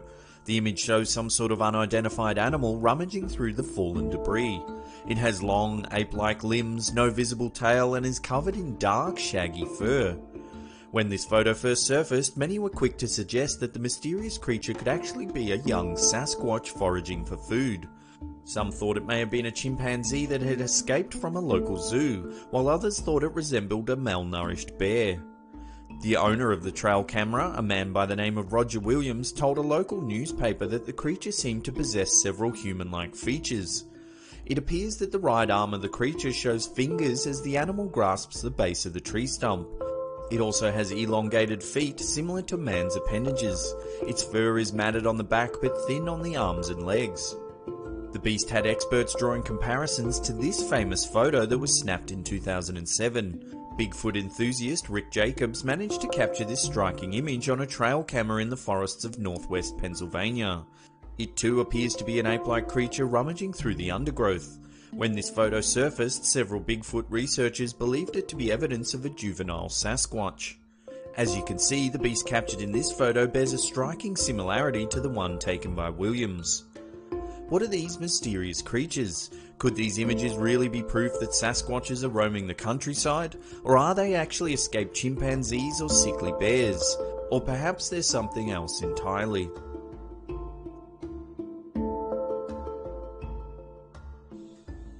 In 2012, these creepy trail cam photos surfaced, said to be taken in Lunenburg County, Virginia. It looks as though they've captured a zombie, possibly even two, stumbling through the thicket in the middle of the night. If you take a closer look at the second image, it appears that the creature closest to the camera has had flesh torn from its chest, exposing the rib cage underneath. The figure has glowing white eyes and looks as though it's screaming. Could this be a real zombie risen from the dead, out looking for human flesh to feast on? Or is it just a well-orchestrated prank? Either way, it makes for a very creepy photo.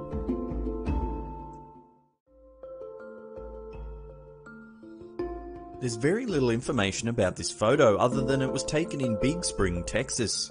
It paints a very disconcerting picture nonetheless. Whether it's the grainy quality of the image or the fact that it was captured at night, the little girl has a ghostly look about her. Then there's the startled buck. With its keen ability to sense danger, surely it would have heard the girl approaching long before she got this close. It's almost as if the little girl just appeared there without making a sound. If you look closely, the lower half of the girl also appears to be transparent. You can see the ground right through her dress. Has this trail camera actually captured a ghost wandering silently through the woods at night?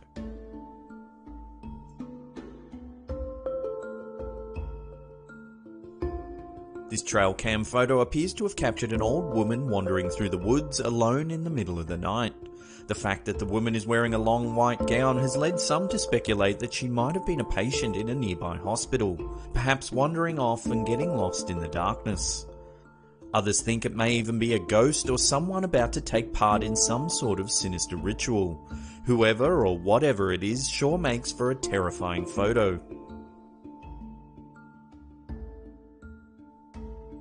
This woodland trail camera appears to have captured a deer being chased by a flying squirrel. It would seem that the deer had stopped to eat some of the apples on the ground when it became startled and ran. But perhaps there's more to this photo. Could it be that both animals are actually running for their lives? Perhaps they're being chased by something else lurking in the darkness.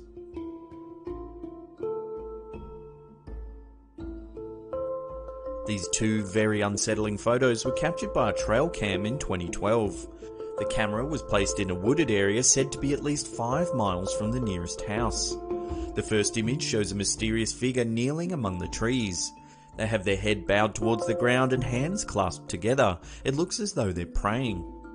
Minutes later, the camera captured a second photo. This time the figure is standing and it looks as though they're wearing some sort of long flowing robe. Who is this mysterious figure and why are they praying in the middle of the woods late at night? Could they be a member of a mysterious cult performing some kind of sinister ritual? Many also have speculated that the figure in these images may actually be a ghost, perhaps seen mourning a lost love, forced to wander the woods eternally. What do you think this trail camera has captured? Is this figure performing some sort of evil ceremony, or could it be the spirit of someone who died in the woods?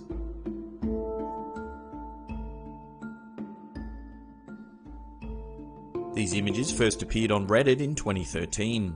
User NoDog11 claimed they were actually taken by his friend's cousin's tree camera. The photos look to show a young child approaching the deer from the right. While many have been quick to dismiss these images as a hoax, experts have noted that the images don't appear to have been manipulated in any way. The genuine reaction of the deer also lends weight to the authenticity of the images, as it appears to spot the approaching figure and run from it. Many have suggested that the figure may not be a human child. The timestamp on the images indicate that they were taken shortly after 4 AM in the morning, so why would a human child be wandering through the woods alone at this hour? This has led to further speculation that the figure may actually be some sort of humanoid creature that is yet to be discovered. What do you think the figure could be? Human child, wandering ghost, or something else entirely? Let us know what you think in the comments section below.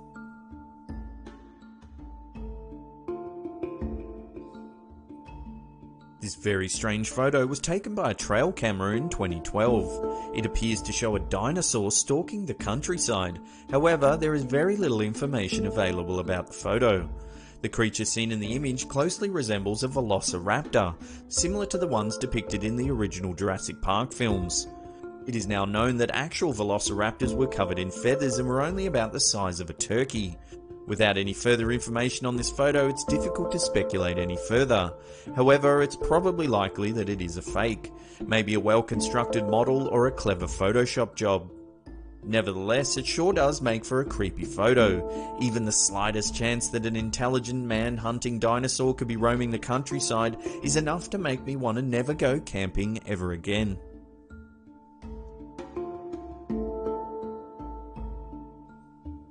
This horrifying photo was recovered from a trail camera destroyed on a private property in Cleburne County, Alabama.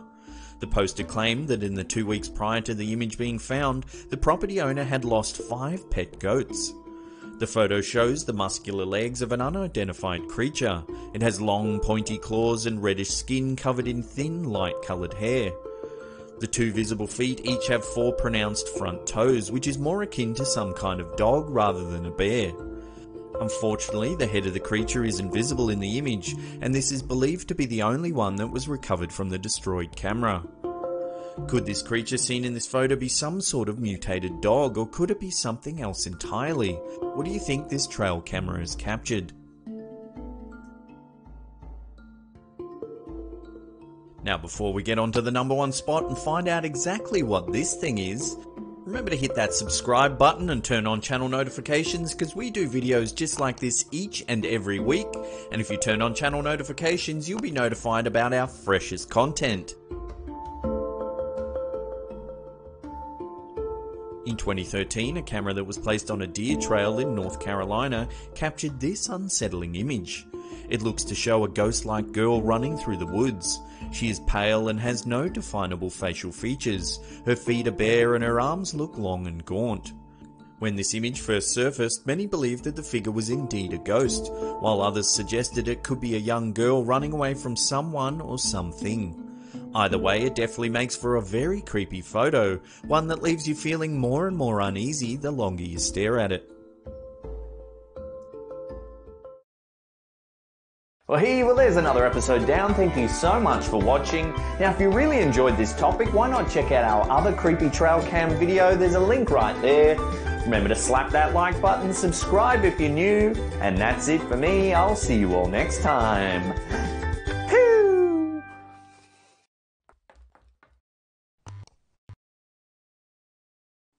From a man that teleports out of the way of a speeding train to a mysterious scientist that appears in front of a moving truck. Join us as we take a look at 6 teleportations caught on film. Let's get straight into it with this bizarre appearance in Penza, Russia. This clip shows 2 men and a cameraman discussing something on a street when out of nowhere a man on a bicycle appears and rides away. Slowing it down, there's no possible way the man and his bike were hiding behind the guy in the foreground. Is this a glitch in the footage, or has this old man appeared from somewhere else entirely? This clip, taken in an unknown location, began doing the internet rounds in late 2015. It's some dashcam footage that shows a 4-wheel drive changing lanes. As it merges into the right-hand lane, a man appears out of nowhere. He tumbles onto the road and disappears out of shot. Many have noted that it's possible the man was riding on the bonnet of the 4-wheel drive before he fell. This is a plausible explanation as we can't actually see the front of the car. But why would anyone do that? Or could it be that this man has teleported from another place in time and space? This is a very old clip that first aired on TV back in the 90s. It captivated audiences, leaving them wondering whether the police filmed a real ghost car. The dashcam footage shows a police car in pursuit of a runaway driver. The suspect is driving erratically all over the road when his final turn leaves police baffled.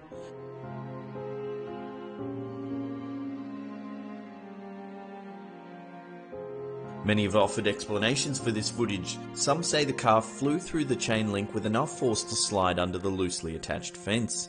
Others have noted that there's a gap to the right of the fence that the car may have just driven through. Then there's the paranormal explanations, ghost car, aliens, teleportation. Whatever the case may be, it's some amazing footage that has raised eyebrows for decades. We featured this dashcam footage a few weeks ago, but we thought it was so amazing we had to take another look. It shows a semi-trailer swerve across the road, nearly hitting oncoming traffic. Inexplicably, a man in a lab coat appears alongside the truck. It's as though he's teleported out of nowhere, forcing the truck to take evasive action. The man then wanders dazed and confused to the other side of the road. What do you think? Is this just really clever editing or a glimpse at a genuine teleportation? This is some security footage taken on December 20, 2015. It shows a man riding a motorbike up a road. As he approaches the hill, his bike stops seconds before a train speeds by. You can clearly see him struggle with his bike right as the train hits. Then, not even a second later, he reappears running down the hill. Where did his bike go and how did he get back on this side of the train tracks? Is this some kind of anomaly with the footage, or has this man blinked himself to safety? This security camera has captured something quite alarming. Taken in an unknown location, it shows a hooded figure walk straight through a door into a shop front. The lights flicker inside the store, then the man walks back through the locked doors and out of sight. If you look closely, the timestamp on the security footage flickers between 2016 and 2019. What do you think? Elaborate hoax or proof that this teleporting time traveller just wanted a quick bite to eat?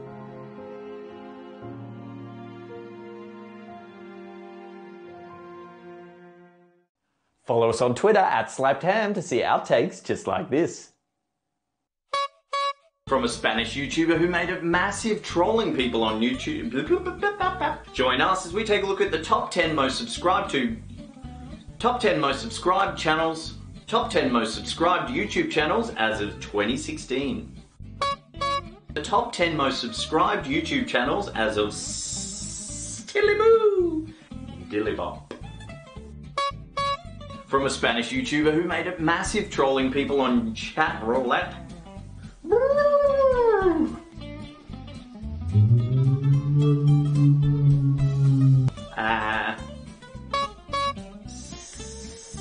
Pew! And anywhere. Pew! Pew! Pew! Pew!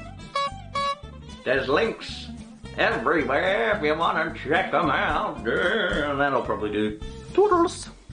Oh, struth! Well, That's it for another episode. Thank you so much for watching. If you're new to the channel, remember to hit that big old red subscribe button because we have videos coming out just like this every Monday and Thursday. And that's it for me. I'll see you all next time. Pew!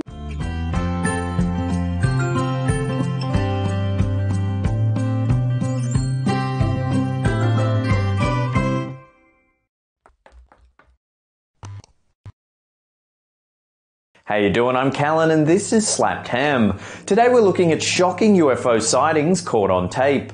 From a bizarre rectangle UFO floating over China to some footage captured by the Chilean Navy that's left experts dumbfounded. Join us as we take a look at 10 UFO sightings you need to see. This striking footage emerged in August 2017, filmed by several residents in Jinan, the capital of China's eastern province, Shandong. There in the sky is a bizarre rectangle shape hovering above the clouds. Two separate cameras captured the same sighting, as well as numerous residents all saying they saw the same strange shape flying in the sky. When the footage was posted on August 13, many took to Weibo, a social media site in China, to discuss the incident. Some say it was the door to heaven opening up, while others thought it looked like a glowing magic carpet. According to local reports, the phenomenon may have just been spotlights projecting onto the clouds in the night sky. While it does look very similar to a spotlight, normally you can detect a trail of light to the point of origin. This looks to be illuminated from behind an object. Whatever the case may be, it makes for an amazing piece of footage that still remains a mystery today. On a warm Tuesday morning on the 21st of February 2017, a UFO passed over Tasmania, Australia. The object looked like it was on fire as it streaked across the sky. Filmed by hundreds of eyewitnesses, the strange glowing object sparked fierce online debate. In the video, we see a bright yellow streak trailing in the morning sky. It looks like it's a flame, almost like a meteorite entering the atmosphere. When the video was shared to Facebook, it garnered thousands of views within days. Many polarizing theories were suggested, from space junk, fireball meteorites and contrails to fairies and alien visitors. Official reports said the incident was nothing more than an aircraft as it passed over Australian airspace. However, this did little to satiate witness theories, with many heralding the incident as aliens visiting from outer space.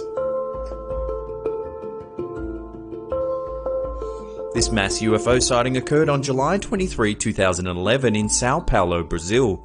The incident was reported by dozens of eyewitnesses and even caught the attention of a local news report. Up to 4 separate pieces of footage were publicly released, all capturing the same strange circular shape floating in the sky. In the first video, we see a blue orb of light surrounded by a wheel of smaller rotating white lights. Skeptics have noted that the grainy footage may be nothing more than a Ferris wheel filmed by a tilted camera. However, in the second eyewitness's video, we see the same orbiting lights from a different angle. This perspective shows the object from the side. The rotating lights seem to form a disc shape. This angle makes it easier to see that the lights are floating in the sky. If we take a look at the third piece of footage, it shows the object has stopped spinning and is now all white. The interesting thing about this viewpoint is that the camera zooms out, showing that the UFO is actually really far away, becoming just a single dot when fully zoomed out. Finally, the fourth eyewitness's footage is different again. This time the object seems to have formed a triangular formation with a blue and green hue. This is some bizarre footage that was uploaded to YouTube back in 2007. For this video, we used the literal sense of the acronym UFO, as in it's an unidentified flying object. It's not necessarily alien in origin, but it's a flying craft of a speculative nature. In the clip, we see a man flying around in a small craft, not much larger than an average-sized wheelie bin. It has a fan jet engine on the bottom and has 2 landing feet similar to a helicopter. The video states that the craft is known as a WASP, an experimental vertical takeoff and landing system developed in the 1970s under the supervision of the US military. It can fly for 30 to 45 minutes at a maximum speed of 97 kilometers or around 60 miles per hour, with a vertical flying limit of 3,000 meters, which is around 10,000 feet. According to sources, the military discontinued the development of the aircraft as they deemed it inferior to helicopters and other flying craft at the time. In January 2017, striking footage emerged out of Salento, Italy. A local man noticed something strange in the sky at around 8 PM local time. He filmed the bizarre object with his smartphone. In the video, we see a bright white light hovering in the night sky. The mysterious UFO seems to change colour from white to green. At one point, it even transforms into a halo shape right before vanishing completely. The video is believed to be genuine and hasn't been manipulated in any way. It was posted to Facebook by Lucio Margiotta, a music teacher at the Music Academy of Salento. He was astonished at what he had captured, saying, "I don't know what it was, but it's very strange." Opinions on the footage vary greatly. Some commentators thought that perhaps the smartphone that the clip was filmed on distorted the image when it zoomed in, creating that strange halo effect. Others thought it could be Venus. Another user heralded the footage as the arrival of the sphere beings, creatures from another planet that he says visit him frequently. Whatever the case may be, it's still an amazing piece of footage. Could it be that aliens are observing our planet, or is this just a technological malfunction? Love to hear your thoughts in the comments section below. There's not a lot of solid information to go on with this clip. It began appearing on YouTube in 2015. It claims to be filmed somewhere in Hawaii, however several channels report different dates for the sighting. In the video we see a large cylinder-shaped white UFO floating in the sky. Around the center object are half a dozen or so flashing lights. They pulse in and out of sight, darting here and there in the blue sky. The bigger object begins to move downward before flashing out of view. The other objects continue to pulse before darting quickly to the right of screen. It's hard to make further comment on this video as there's very little else to go on. The person who captured the footage has never come forward, plus the differing dates and lack of precise location err this footage on the side of a hoax. If anyone has any information on this footage, leave a comment down below. This astonishing footage baffled government officials for more than 2 years and was officially released to the public in early 2017. This clip was filmed on November 11, 2014 by a Chilean Navy helicopter pilot. An accompanying technician also witnessed the event and was at the time testing an infrared camera. In the footage, we see a disc-shaped object trailing across the sky. It flies at a similar altitude and trajectory of the helicopter. At 2 separate times, the UFO discharges a trail of hot liquid. The object could be seen by the naked eye and by infrared camera. However, the helicopter's radar detected no nearby craft. After the technician reported the sighting, air traffic control confirmed that there was no aircraft planned to fly in that airspace at that time, nor could they detect anything flying at that time. The pilot made several attempts to contact the craft using the multinational civilian bandwidth, which is designed for these occasions. There was no answer. An official investigation was launched by the CEFAA, a specialized Chilean government agency which examines UFOs and UAPs, unidentified aerial phenomena. After an exhaustive inquiry, the agency couldn't come to any definite conclusions. This footage is considered to be some of the most significant UFO footage ever captured. The 2 highly reliable Navy witnesses, the quality footage filmed on military-grade equipment, the fact that it goes for 9 minutes all amounts to some of the most compelling evidence of the existence of extraterrestrials. This footage was captured in mid-2016 by a pilot flying over Chicago, Illinois. In the video, we see 3 glowing balls of light. They fly in a triangle formation right next to the plane. The 3 orbs shift about in the air effortlessly before taking off at great speeds towards the bottom of the screen. The maneuverability of the objects is far too agile for it to be other commercial aircraft or even military fighter jets. Reactions to this viral video vary, from reflections on the window, weather phenomenon and lightning, to angels and enlightened flying beings. What do you think this pilot has captured? Could this be proof of aliens from another planet? In early 2011, 2 motorists in Sao Paulo, Brazil captured this startling footage of a UFO hiding behind a cloud. Submitted to a local TV station, G1, the video garnered significant media attention. In the clip, we see a floating object hovering just behind a cloud. It holds there for around 60 seconds before taking off in a dazzling light display. The 2 witnesses were gobsmacked at the incident. According to the TV report, the cameraman felt the earth shake the moment the UFO flashed out of sight. However, there was no recorded seismic activity at the time the event took place. Skeptics claim if you analyse frames of the footage right as the truck passes in the clip, there are noticeable alterations that aren't visible to the naked eye.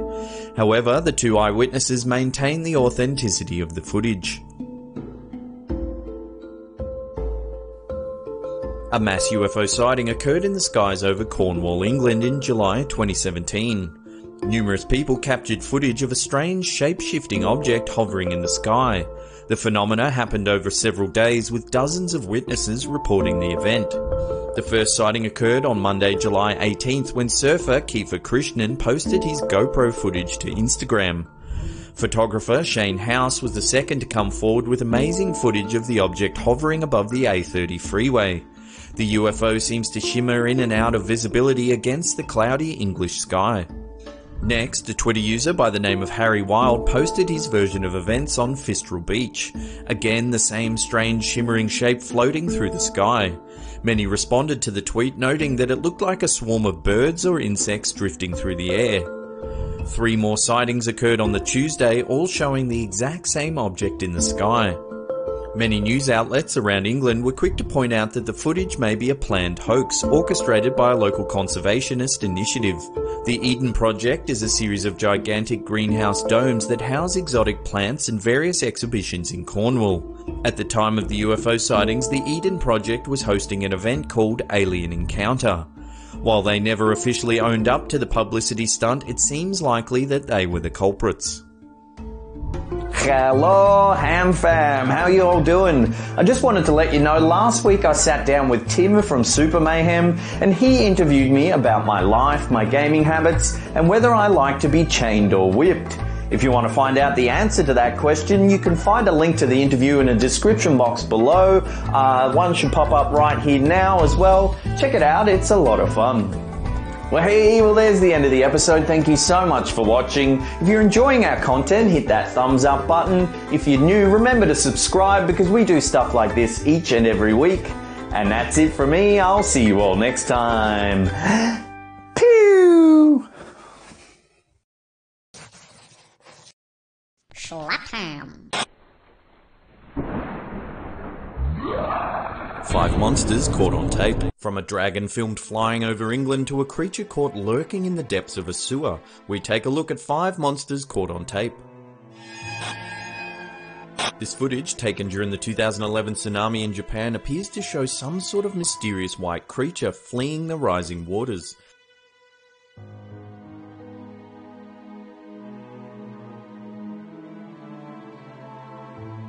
The beast seems to disappear into thin air as it scrambles to the roof of a nearby house.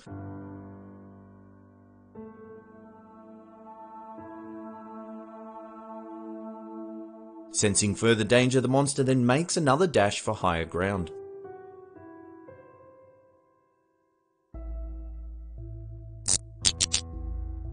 This footage was taken in a Mexican town in 2015. After hearing strange noises coming from outside, the resident decides to take their camera to investigate. What they see lurking on the roof is truly terrifying.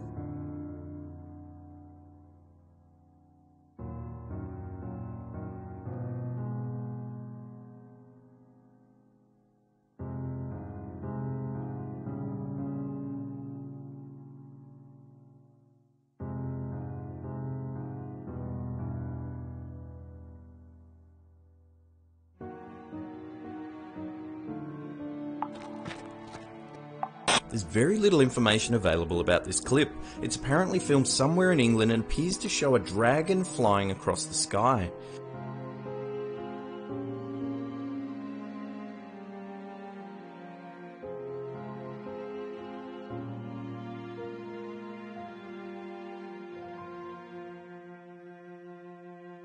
What do you think, real dragon or elaborate hoax? Let us know in the comments section below. This remarkable footage from Brazil claims to show an alien being held by the local government.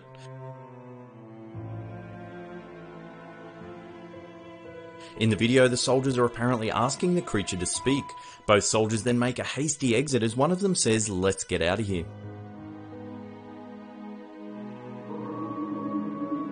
This chilling footage was captured during a routine sewer inspection by a UK water company.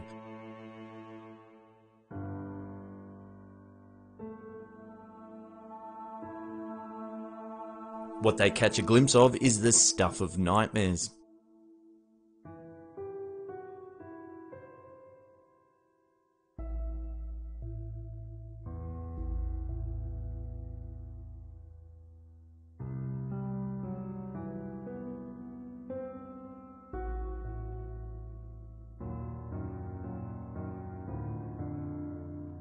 Here's a bonus one for you all. It's not a video as such, it's an image that went viral in 2014. Allegedly, it's a heat signature of a bizarre animal captured by a geologist working in a New Mexico oil field. Many claim this monster to be a skinwalker, a mythical creature from Native American legend that has the ability to shapeshift into any animal it chooses. Others believe it's a hoax, claiming it's a still from a little-known 1980s science fiction film. What do you think, hoax or proof that a skinwalker is prowling the oil fields of New Mexico? As always, thanks heaps for watching. Hit that thumbs up button if you're enjoying the creepy content. If you're new to the channel, hit subscribe because we have stuff like this coming out each and every week. And this is the Slapper shining.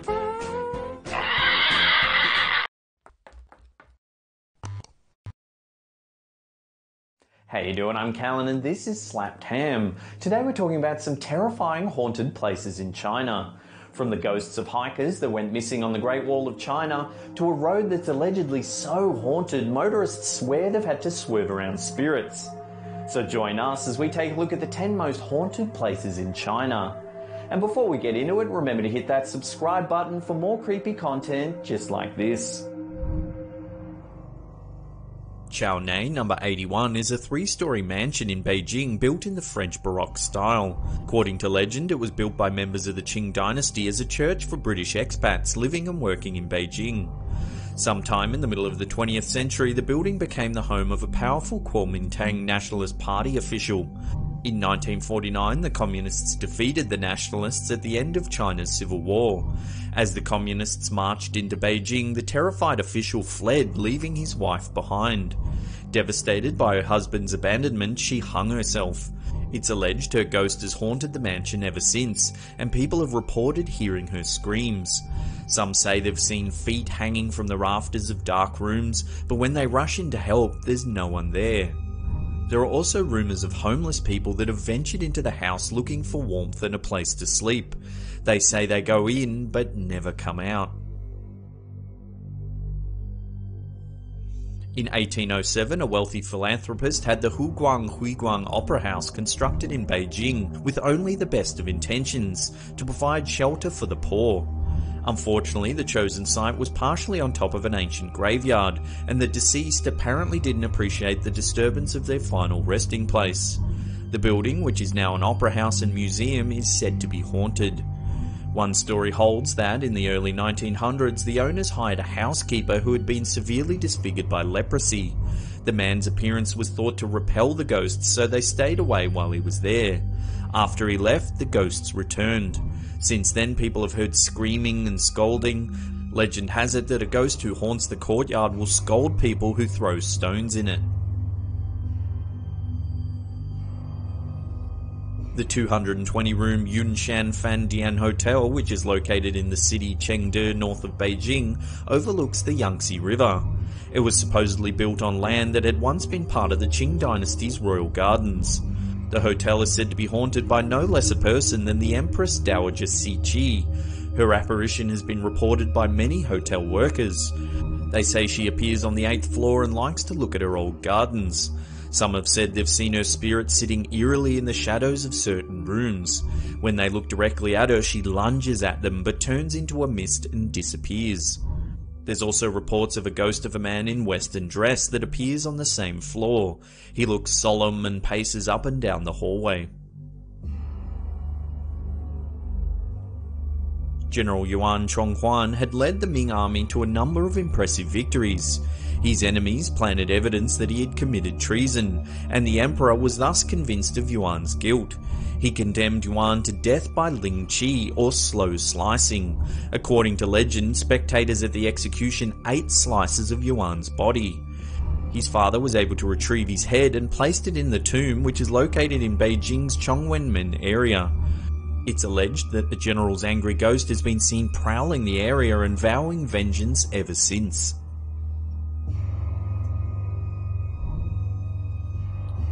The two Chu brothers originally came to Shanghai as migrant workers at the start of the 20th century.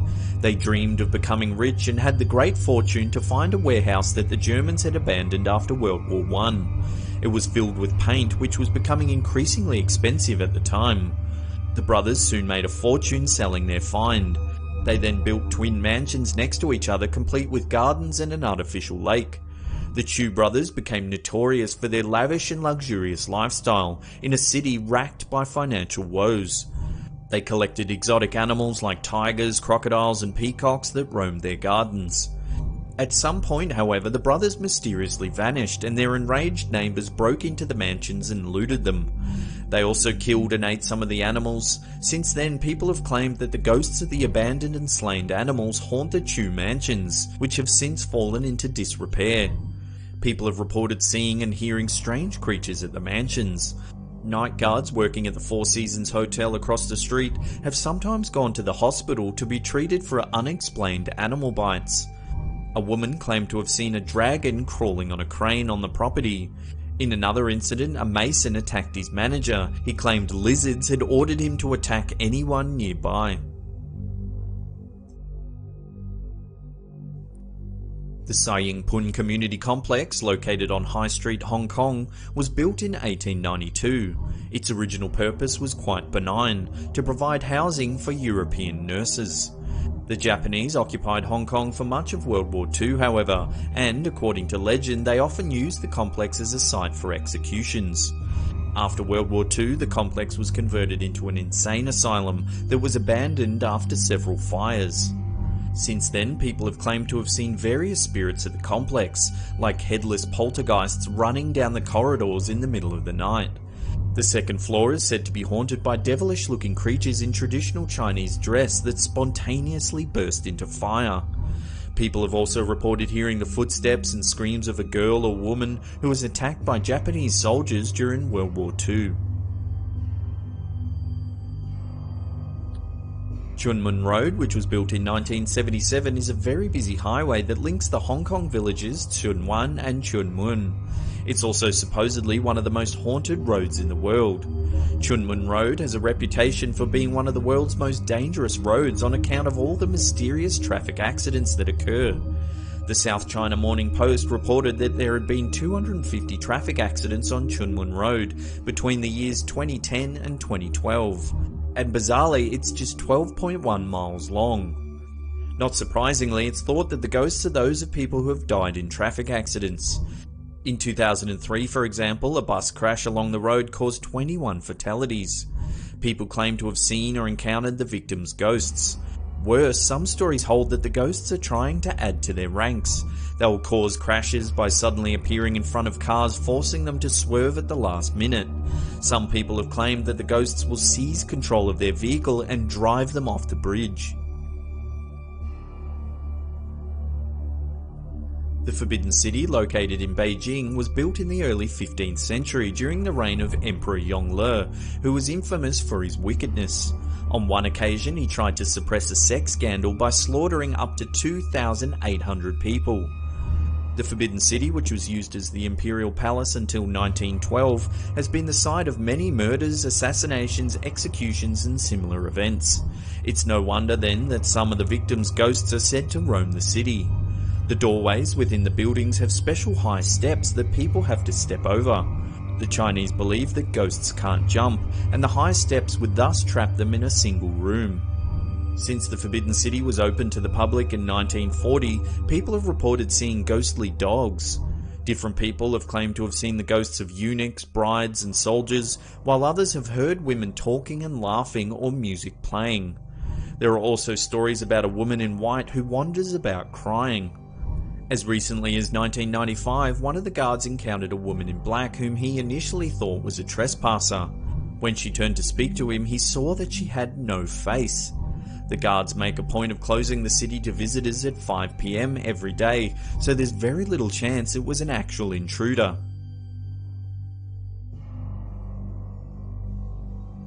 Fengdu sits on the Ming Hill at the northern end of the Yangtze River. Built 2,000 years ago, it's often called the City of Ghosts. Legend has it that during the Han Dynasty, a pair of officials from the imperial court, Yin Changshen and Wang Fangping, came to the city to practice Taoist rituals that eventually made them immortal. Combining their surnames produces the phrase Yin Wang, which means King of Hell, and they were said to drag people into the underworld. Fengdu is home to 3 sites that ghosts must visit before they visit the underworld.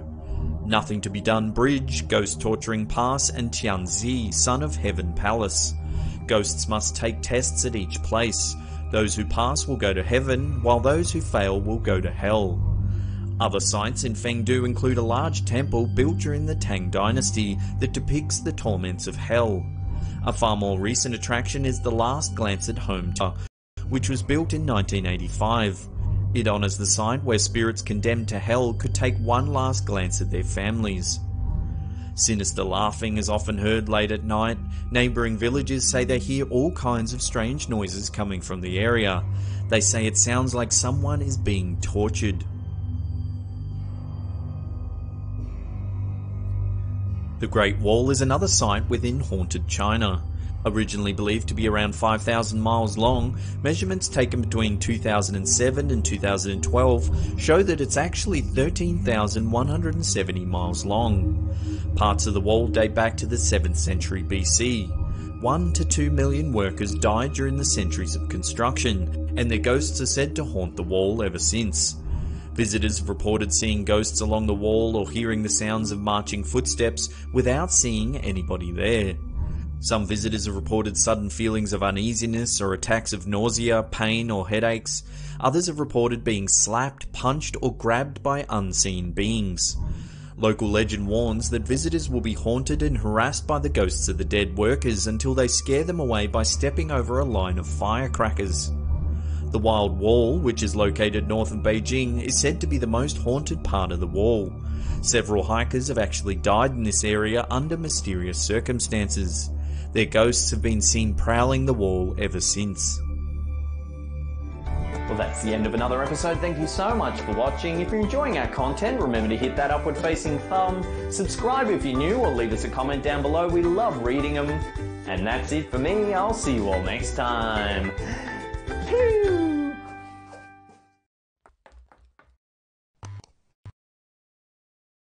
From a cottage that smells like burning flesh to 15 people all saying they saw a ghost at once. Join us as we take a terrified look at Australia's most haunted places.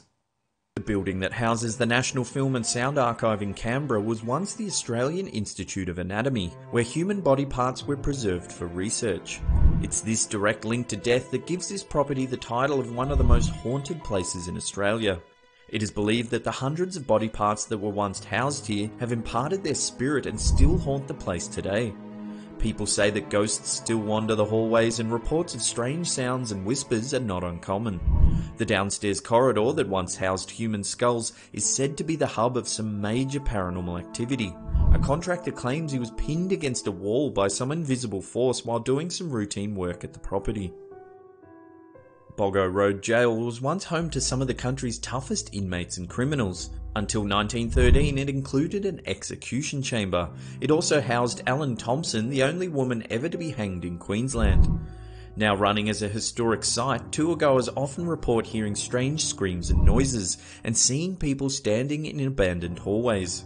Given its long and dark history, Boggo sure does have some creepy ghost tales surrounding it. One ghost tour guide, who's responsible for taking hundreds of tourists through the facility each year, recalls the night up to 15 people saw a strange shadowy figure standing by a gate. At first, one man spotted the entity and notified the guide. Seconds later, the majority of the group agreed that there was indeed something standing just meters from them. No one else was in the locked facility apart from the tour group. A young boy became so distressed by what he saw that he began to vomit uncontrollably. The Princess Theatre in Melbourne is said to be haunted by a former performer who died during a performance. In March 1888, baritone Frederick Frederici was performing a rendition of Faust in which he played Mephistopheles. In the final act, Mephistopheles and Faust are lowered into the gates of hell through a trapdoor in the stage. However, as soon as Federici was lowered, he suffered a heart attack and died on the spot. What's surprising and creepy at the same time is that even though Federici died before the play ended, he was allegedly seen thanking the audience at the end of the play with the remaining cast. Notable actors such as Bert Newton, Marina Pryor and Lisa McCune all claim they've had a run-in with Federici. To this day, the theatre reserves a front row seat for him for all opening night performances. The entire town of Picton in New South Wales is reportedly one of Australia's most haunted places. Famous ghost tours used to run through the town during the late 90s to around 2011, when council restriction forced them to close down. The abandoned Redbank Range train tunnel is a hive of reported paranormal activity. The mountain underpass is 180 metres of pitch black nothing. The high number of suicides and murders that have taken place near the tunnel forced its closure in 1919. People often report light and shadows around the tunnel's entrance, strange cold winds and screams. Emily Bollard, a young teen who committed suicide here, is often seen wandering around late at night before disappearing into the nearby forest. The Devil's Pool in Babinda, far north Queensland may seem like a stunning natural swimming pool, but it's actually extremely dangerous and has claimed at least 17 lives. Ancient Aboriginal stories tell of a woman who committed suicide here after she was separated from the love of her life. It's said that her ghost still haunts the area and has been known to attract men towards the deadly pool of water. Since 1959, this place has claimed 17 lives, all but one have been male. While reckless behaviour and dangerous undercurrents are a contributing factor to the deaths, it's eerie that so many have been men. With all the tourists, businessmen and hikers falling afoul here, it's easy to wonder about the siren's call luring so many men to their death. The Seppertsfield Winery in the Barossa Valley has become known as one of the most haunted places in South Australia. A former owner of the winery reportedly went insane after spending long periods of time in his private retreat, hidden behind a trophy cellar. Guests often report sensations of someone watching them. Others have said they've heard mysterious gunshots and screams from the vineyards. An old distillery tower has been heard in full production despite no connected electricity. There have been moans and whispers and even reports of blood seeping from the family mausoleum on the anniversary of family deaths. This small parish just west of Sydney is said to be haunted by the spirits of twin boys. After a prank with fire went horribly wrong, the two boys were burnt alive. It's said that their spirits become enraged whenever a fire is lit near the church. Many visitors have said that their car headlights will inexplicably turn off when approaching the old church. Some say their cars have stalled altogether, leaving them in pitch black near the haunted parish. The Fremantle Arts Centre in Western Australia is said to be one of the most actively haunted places in the Southern Hemisphere. Originally built as an insane asylum in 1861, this foreboding Gothic landmark has a rather sordid history. The building was built entirely by convicts. In its heyday, the institution housed thousands of inmates, including an unusually high amount of women. After numerous questionable deaths, the local government recommended it be shut down. During World War II, it was converted into a base for US forces. In the late 1960s, the site was commissioned to become a museum for the local area. Since then, numerous ghost hunters have investigated the site. They claim that there may be up to 10 spirits that haunt the halls of this former asylum. Reports of whispers, objects moving, cold spots and spectres are not uncommon for the Fremantle Arts Centre. Anthony Grzelka, also known as Australia's Ghost Whisperer, claims he saw a full-figure apparition while staying the night in one of the cells. It was a sinister force that seemed to him to be a former warden. He said the air grew cold and he felt very uneasy. It was later revealed that several security guards refused to enter that part of the centre after a couple said they were pushed down the stairs by an unseen force. Another tale tells of a young girl who was accidentally locked in one of the cells. She pleaded to be let out and screamed for help, and as she did so, witnesses claimed that every window in the area started vibrating violently as doors opened and closed over and over.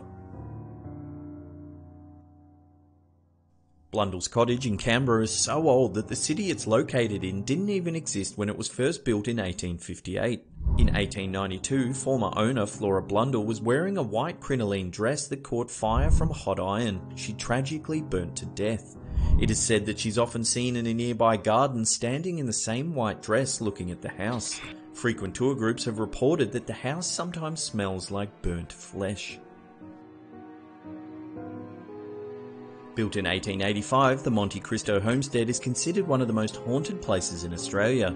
Located in Junee, New South Wales, about 3 hours west of Canberra, this old homestead has some chilling stories attached to it. The current owner, Olive Ryan, who moved in 50 years ago, said she knew there was something strange about the place very early on. When Miss Ryan and her late husband first drove to the property, the house was completely lit up despite no electricity connected to the home. Miss Ryan has often felt disembodied hands, heard footsteps in an empty house, and felt the presence of former owners. Many mysterious deaths have occurred on this property. Guests have reported strange lights late at night in the barn. It is said that a boy was burned alive in the horse stables, his screams still heard today. Another incident took place in the 60s when a gardener was shot dead by a young boy who was obsessed with the film Psycho. Another tale tells of a housemaid who dropped a baby down a staircase. She claims it was pushed out of her arms by an unseen force. Another housemaid committed suicide while pregnant, jumping off the second floor balcony. Visitors often feel like they're being watched or have seen shadow figures out the corner of their eye. There's even tales of a former housekeeper that kept his mentally unstable son in the outhouse for over 30 years. Tragedy lingers in the air at Monte Cristo homestead, murder and sadness imprinted on the property, perhaps forcing the souls of the dead to drift eternally through the halls of this old mansion. Well, that's it for this episode. Thank you so much for watching. If you can't get enough of the chilling content, then take your pick out of these two videos. Remember to follow us on all our socials at SlappedHam, Instagram, Twitter and Facebook. And that's it for me. I'll see you all next time.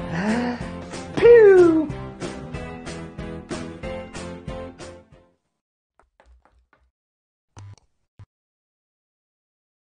How you doing? I'm Callan and this is Slapped Ham. Today we're talking about some super creepy paranormal deaths.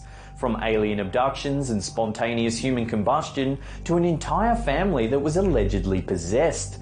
Join us as we take a look at 10 supernatural deaths that have left authorities baffled. And before we get into it, remember to hit that subscribe button for more creepy content just like this.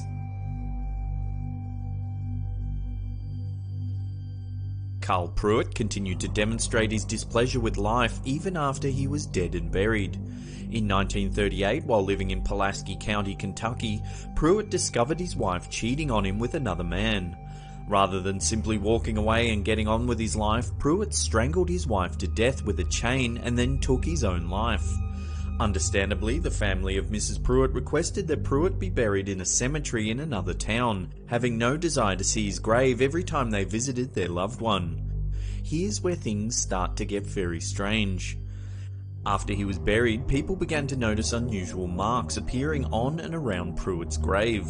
The grass on his grave was discoloured, and circular stains began to appear on the gravestone itself, eventually taking the form of a chain. The strange chain-like formation naturally grew the attention of the curious, and soon rumours began to spread about Pruitt and his grave. Around a month after the chain appeared on the grave, a group of young boys visited the cemetery to see the grave.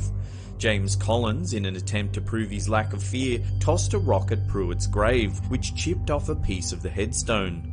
Shortly after, the boys left the cemetery on their bicycles. As he pedalled home, Collins had an accident that resulted in his bike chain wrapping around his neck, strangling and killing him on the spot. In a fit of grief and rage, Collins' mother attacked Pruitt's grave with an axe. The day after the incident, she became tangled in a clothesline while hanging the laundry. As she struggled, she lost her footing and the clothesline wrapped around her neck, strangling her to death. 3 other people died after showing disrespect for Pruitt and his grave, including a police officer who'd been dispatched by a local congressman to investigate the deaths associated with Pruitt's final resting place.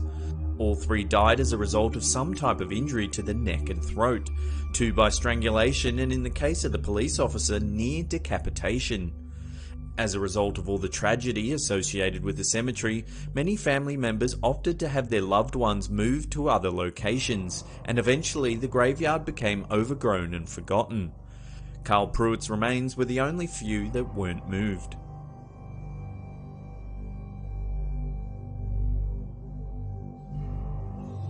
On October 8, 2009, Bobby and Sherilyn Jamison, along with their 6-year-old daughter Madison, went for a 30-mile drive to view a 40-acre plot of land they were considering buying in the Sandboys Mountains near Red Oak, Oklahoma. All 3 of the Jamisons disappeared on that day, and it was 4 years before their bodies were found. People disappear all the time, but the circumstances that the Jamisons were in at the time of their disappearance were anything but normal.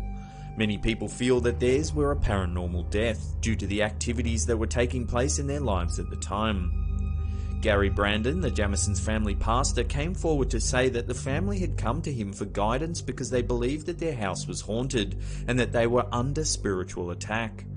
They revealed to Brandon that they had made contact with spirits in their home, and that their daughter, Madison in particular, was carrying on conversations with a little girl that had previously died in the house.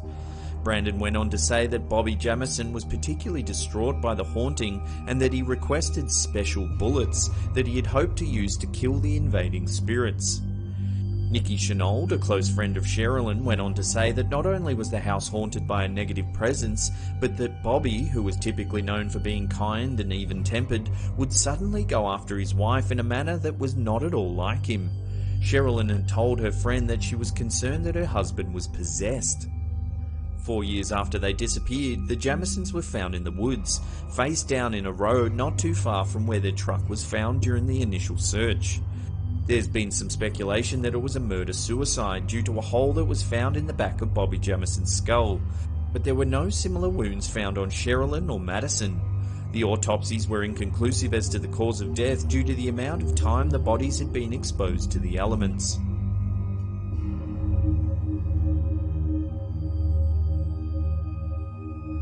On June 6, 1980, Zygmunt Adamski, a 57-year-old coal worker, left his home in Tingley, UK in the late afternoon to go do some shopping. When he didn't show up for a wedding the next day, family members grew concerned and started asking around in an attempt to discover his whereabouts. According to those who knew him, Adamski was well thought of with no enemies, but he had apparently vanished. It was several days later, on June 11, 1980, that Adamski was discovered by Trevor Parker in a coal yard in a railway in Todmorden, approximately 30 miles from his home. Adamski was found on top of a 10-foot coal pile, positioned face up and looking as if he'd been dropped or deposited there. He was missing his shirt but otherwise clothed, and he had strange burns on his neck and shoulders. Even stranger was the fact that the burns had been treated with an unidentified ointment that the medical examiner couldn't identify. Though Adamski had been missing for 5 days, he only had light stubble on his face, and his stomach contents suggested that he had recently eaten. Though the official cause of death was listed as a heart attack, many speculate about the possibility of extraterrestrial abduction as being the true cause of Adamski's disappearance and death. Alan Godfrey was one of the first police officers on the scene, and he later claimed to have been abducted by aliens approximately 6 months after Adamski's death, and just a few miles away from where his body was discovered. This further fueled the idea that Adamski's was a paranormal death brought about by alien abduction.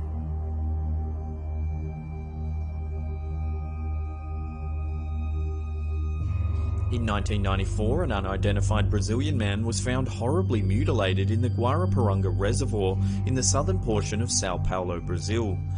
The corpse was missing his left eye, left ear and lips. His rectum had also been cored out and numerous internal organs had been removed. While this in itself is disturbing enough, the way in which the organs had been removed takes this into the realm of the strange and downright creepy.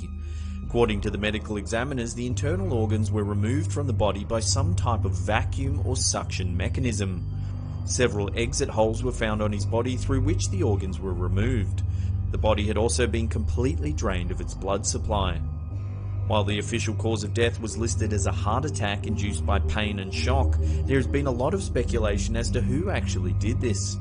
Comparisons have been made between the mutilated man and the numerous cattle mutilations that have come to be associated with UFO sightings. The removal of organs and soft tissue was done quickly and with precision, and the site where the man was found was completely clean of blood and other evidence.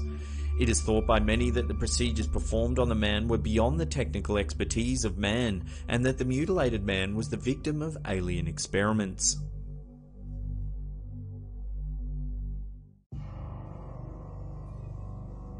Dr. Kieran McLaughlin, the coroner for West Galway Island, gave his first verdict of death by spontaneous human combustion in his 25 years as a medical professional.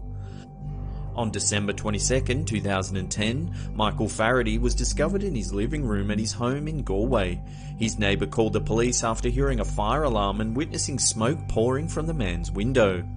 Faraday's body was completely burned, but the only damage to the house was the floor beneath him and ceiling above. A fire in the nearby fireplace was ruled out as the cause of death. Spontaneous human combustion is believed by some to be the result of an internal chemical reaction that requires no external source for ignition. There is no definitive proof of this, and there is a lot of conjecture as to the real cause of the phenomena. There have been hundreds of reports of spontaneous human combustion, but unfortunately there have been only a handful of cases that have actually been investigated with any real expertise.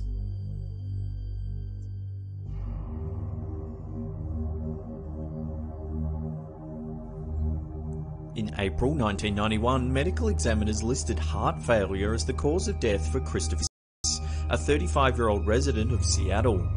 But was it really heart failure, or had Case actually been cursed by a witch whose affections he had refused? Case was a healthy, fit, 35-year-old man who didn't drink or use drugs, with no history of serious health issues. The only odd thing about Christopher Case was that he claimed to know that his death was on the way. It's alleged that Case refused the advances of a woman he had met while in San Francisco. While getting to know one another, she had informed Case that she was a witch, unsettling Case, who then turned down her advances. Shortly after returning home to Seattle, Case became convinced that he had been cursed by the woman for his refusal. He called friends shortly before he died, telling him that the woman was attacking him during the night, leaving bruises and small cuts on his body, and that there were strange things occurring in his home. He further stated that he was afraid for his life, feeling that he could die in the near future unless he finds some way to lift the curse. Case's friends began to worry about him, eventually calling the Seattle Police Department to request a welfare check after not having heard from him. What the police found was truly disturbing. His home was filled with crucifixes and various talismans apparently intended to protect him from the curse. There were also numerous candles, and lines of salt had been poured along the walls, doors and windows for further protection. The police found Case in his bathroom. He was discovered in his bathtub, fully clothed and kneeling. There were more candles, crucifixes and salt in the bathroom around him. Case had died, but was it really from a heart attack, or was it actually the curse of a spurned witch?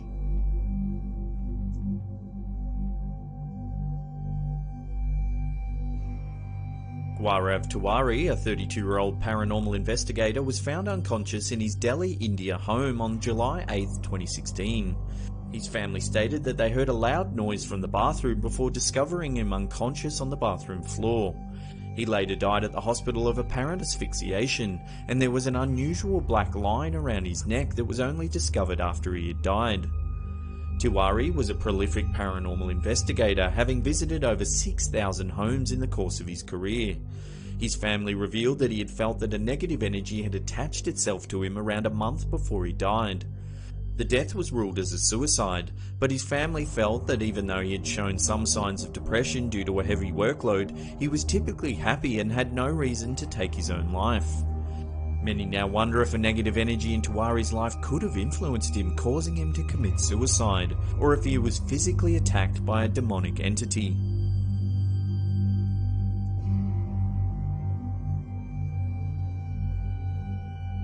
Ten-day-old John Edison Malachi died under mysterious circumstances in December 2011.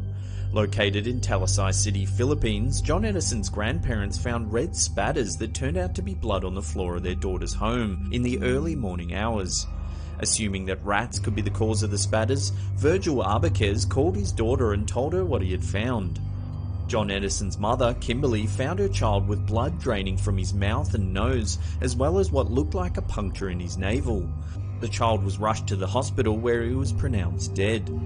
While authorities suspect foul play in the death of John Edison Malachi, his family, along with friends and spiritual leaders, believe it was the work of some type of supernatural creature, noting that blood was also found on the ceiling of the home. Kimberly stated that her son was healthy and that no strange noises or activities had been observed that would indicate a normal human intruder. Neighbours stated that they had heard bird sounds and that bloodstains had also been spotted on the rooftop of the home.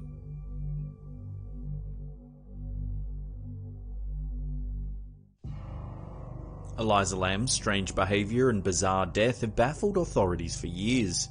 The 21-year-old Canadian student disappeared on January 31, 2013, while vacationing at the Cecil Hotel in Los Angeles, California. Prior to her disappearance, Lamb was captured on video surveillance exhibiting unusual behaviour in a Cecil Hotel elevator. In the video, she seems to be anxious. She's seen peering out of the elevator almost as if she's afraid that she's being followed. Lamb was diagnosed with bipolar disorder but was taking medication that seemed to alleviate her symptoms. Her family stated that she had never exhibited any type of suicidal tendencies. Lamb's body was discovered on February 19, 2013 in a rooftop water tank where she apparently drowned. Her body was only discovered after hotel guests began to complain about the water being foul. The Cecil Hotel is known for its infamous guests and it's seen its fair share of tragedies. Richard Ramirez, better known as the Night Stalker, lived at the hotel for a short time, and there have been numerous deaths at the hotel since it opened in 1927. Today it's known as one of the most haunted hotels in America. While Lamb's death was officially listed as an accidental drowning, many wonder if the hotel's haunted atmosphere may have had a negative effect on her. There are also many questions as to how she made her way into the water tank in the first place. Doors and stairs leading to the roof are all locked and alarmed and are only accessible by staff. The fire escape is one explanation of how Lamb accessed the rooftop, but only if she knew about its existence.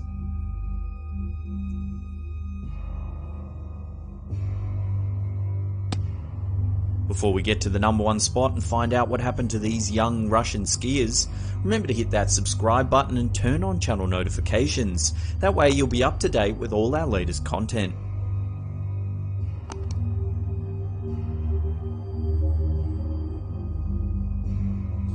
Over the years, there's been much speculation about what actually took place during what should have been an enjoyable excursion by a group of Russian skiers. On the night of February 2nd, 1959, 9 team members of the Dyatlov hiking and ski team died on the eastern slope of Kholat-Syakhl. There's been no concrete explanation for their deaths or the events that led up to the incident. The team set up camp on Kholat-Syakhl after a course change brought on by a snowstorm. It would have been several weeks before the first bodies were discovered. The ski team was expected to arrive in Vizhai on February 11th, 1959. Once there, they were to send telegrams to family members telling them of their safe arrival. When no contact was made, the team's family members weren't initially concerned, but when more than a week had passed with no contact, they requested that a search party be assembled. It wasn't until February 25th that a military pilot saw the derelict camp. The rescue team discovered the camp in disarray, with the tent sliced open from the inside and clothing strewn about.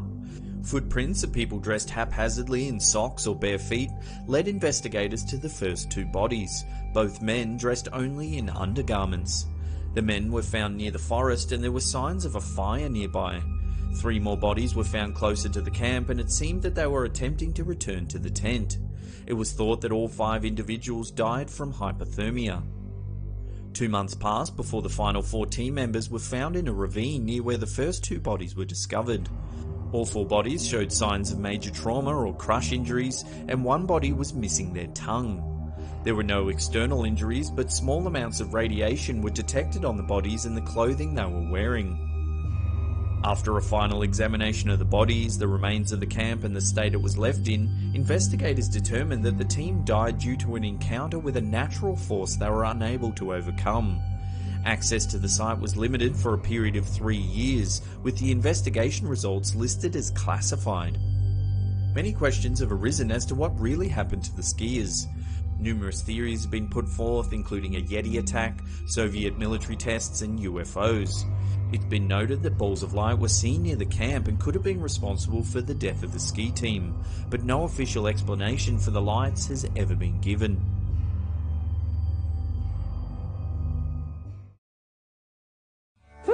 Fresh pants please, that was a little bit terrifying. Well, that's the end of the episode. Thank you so much for watching.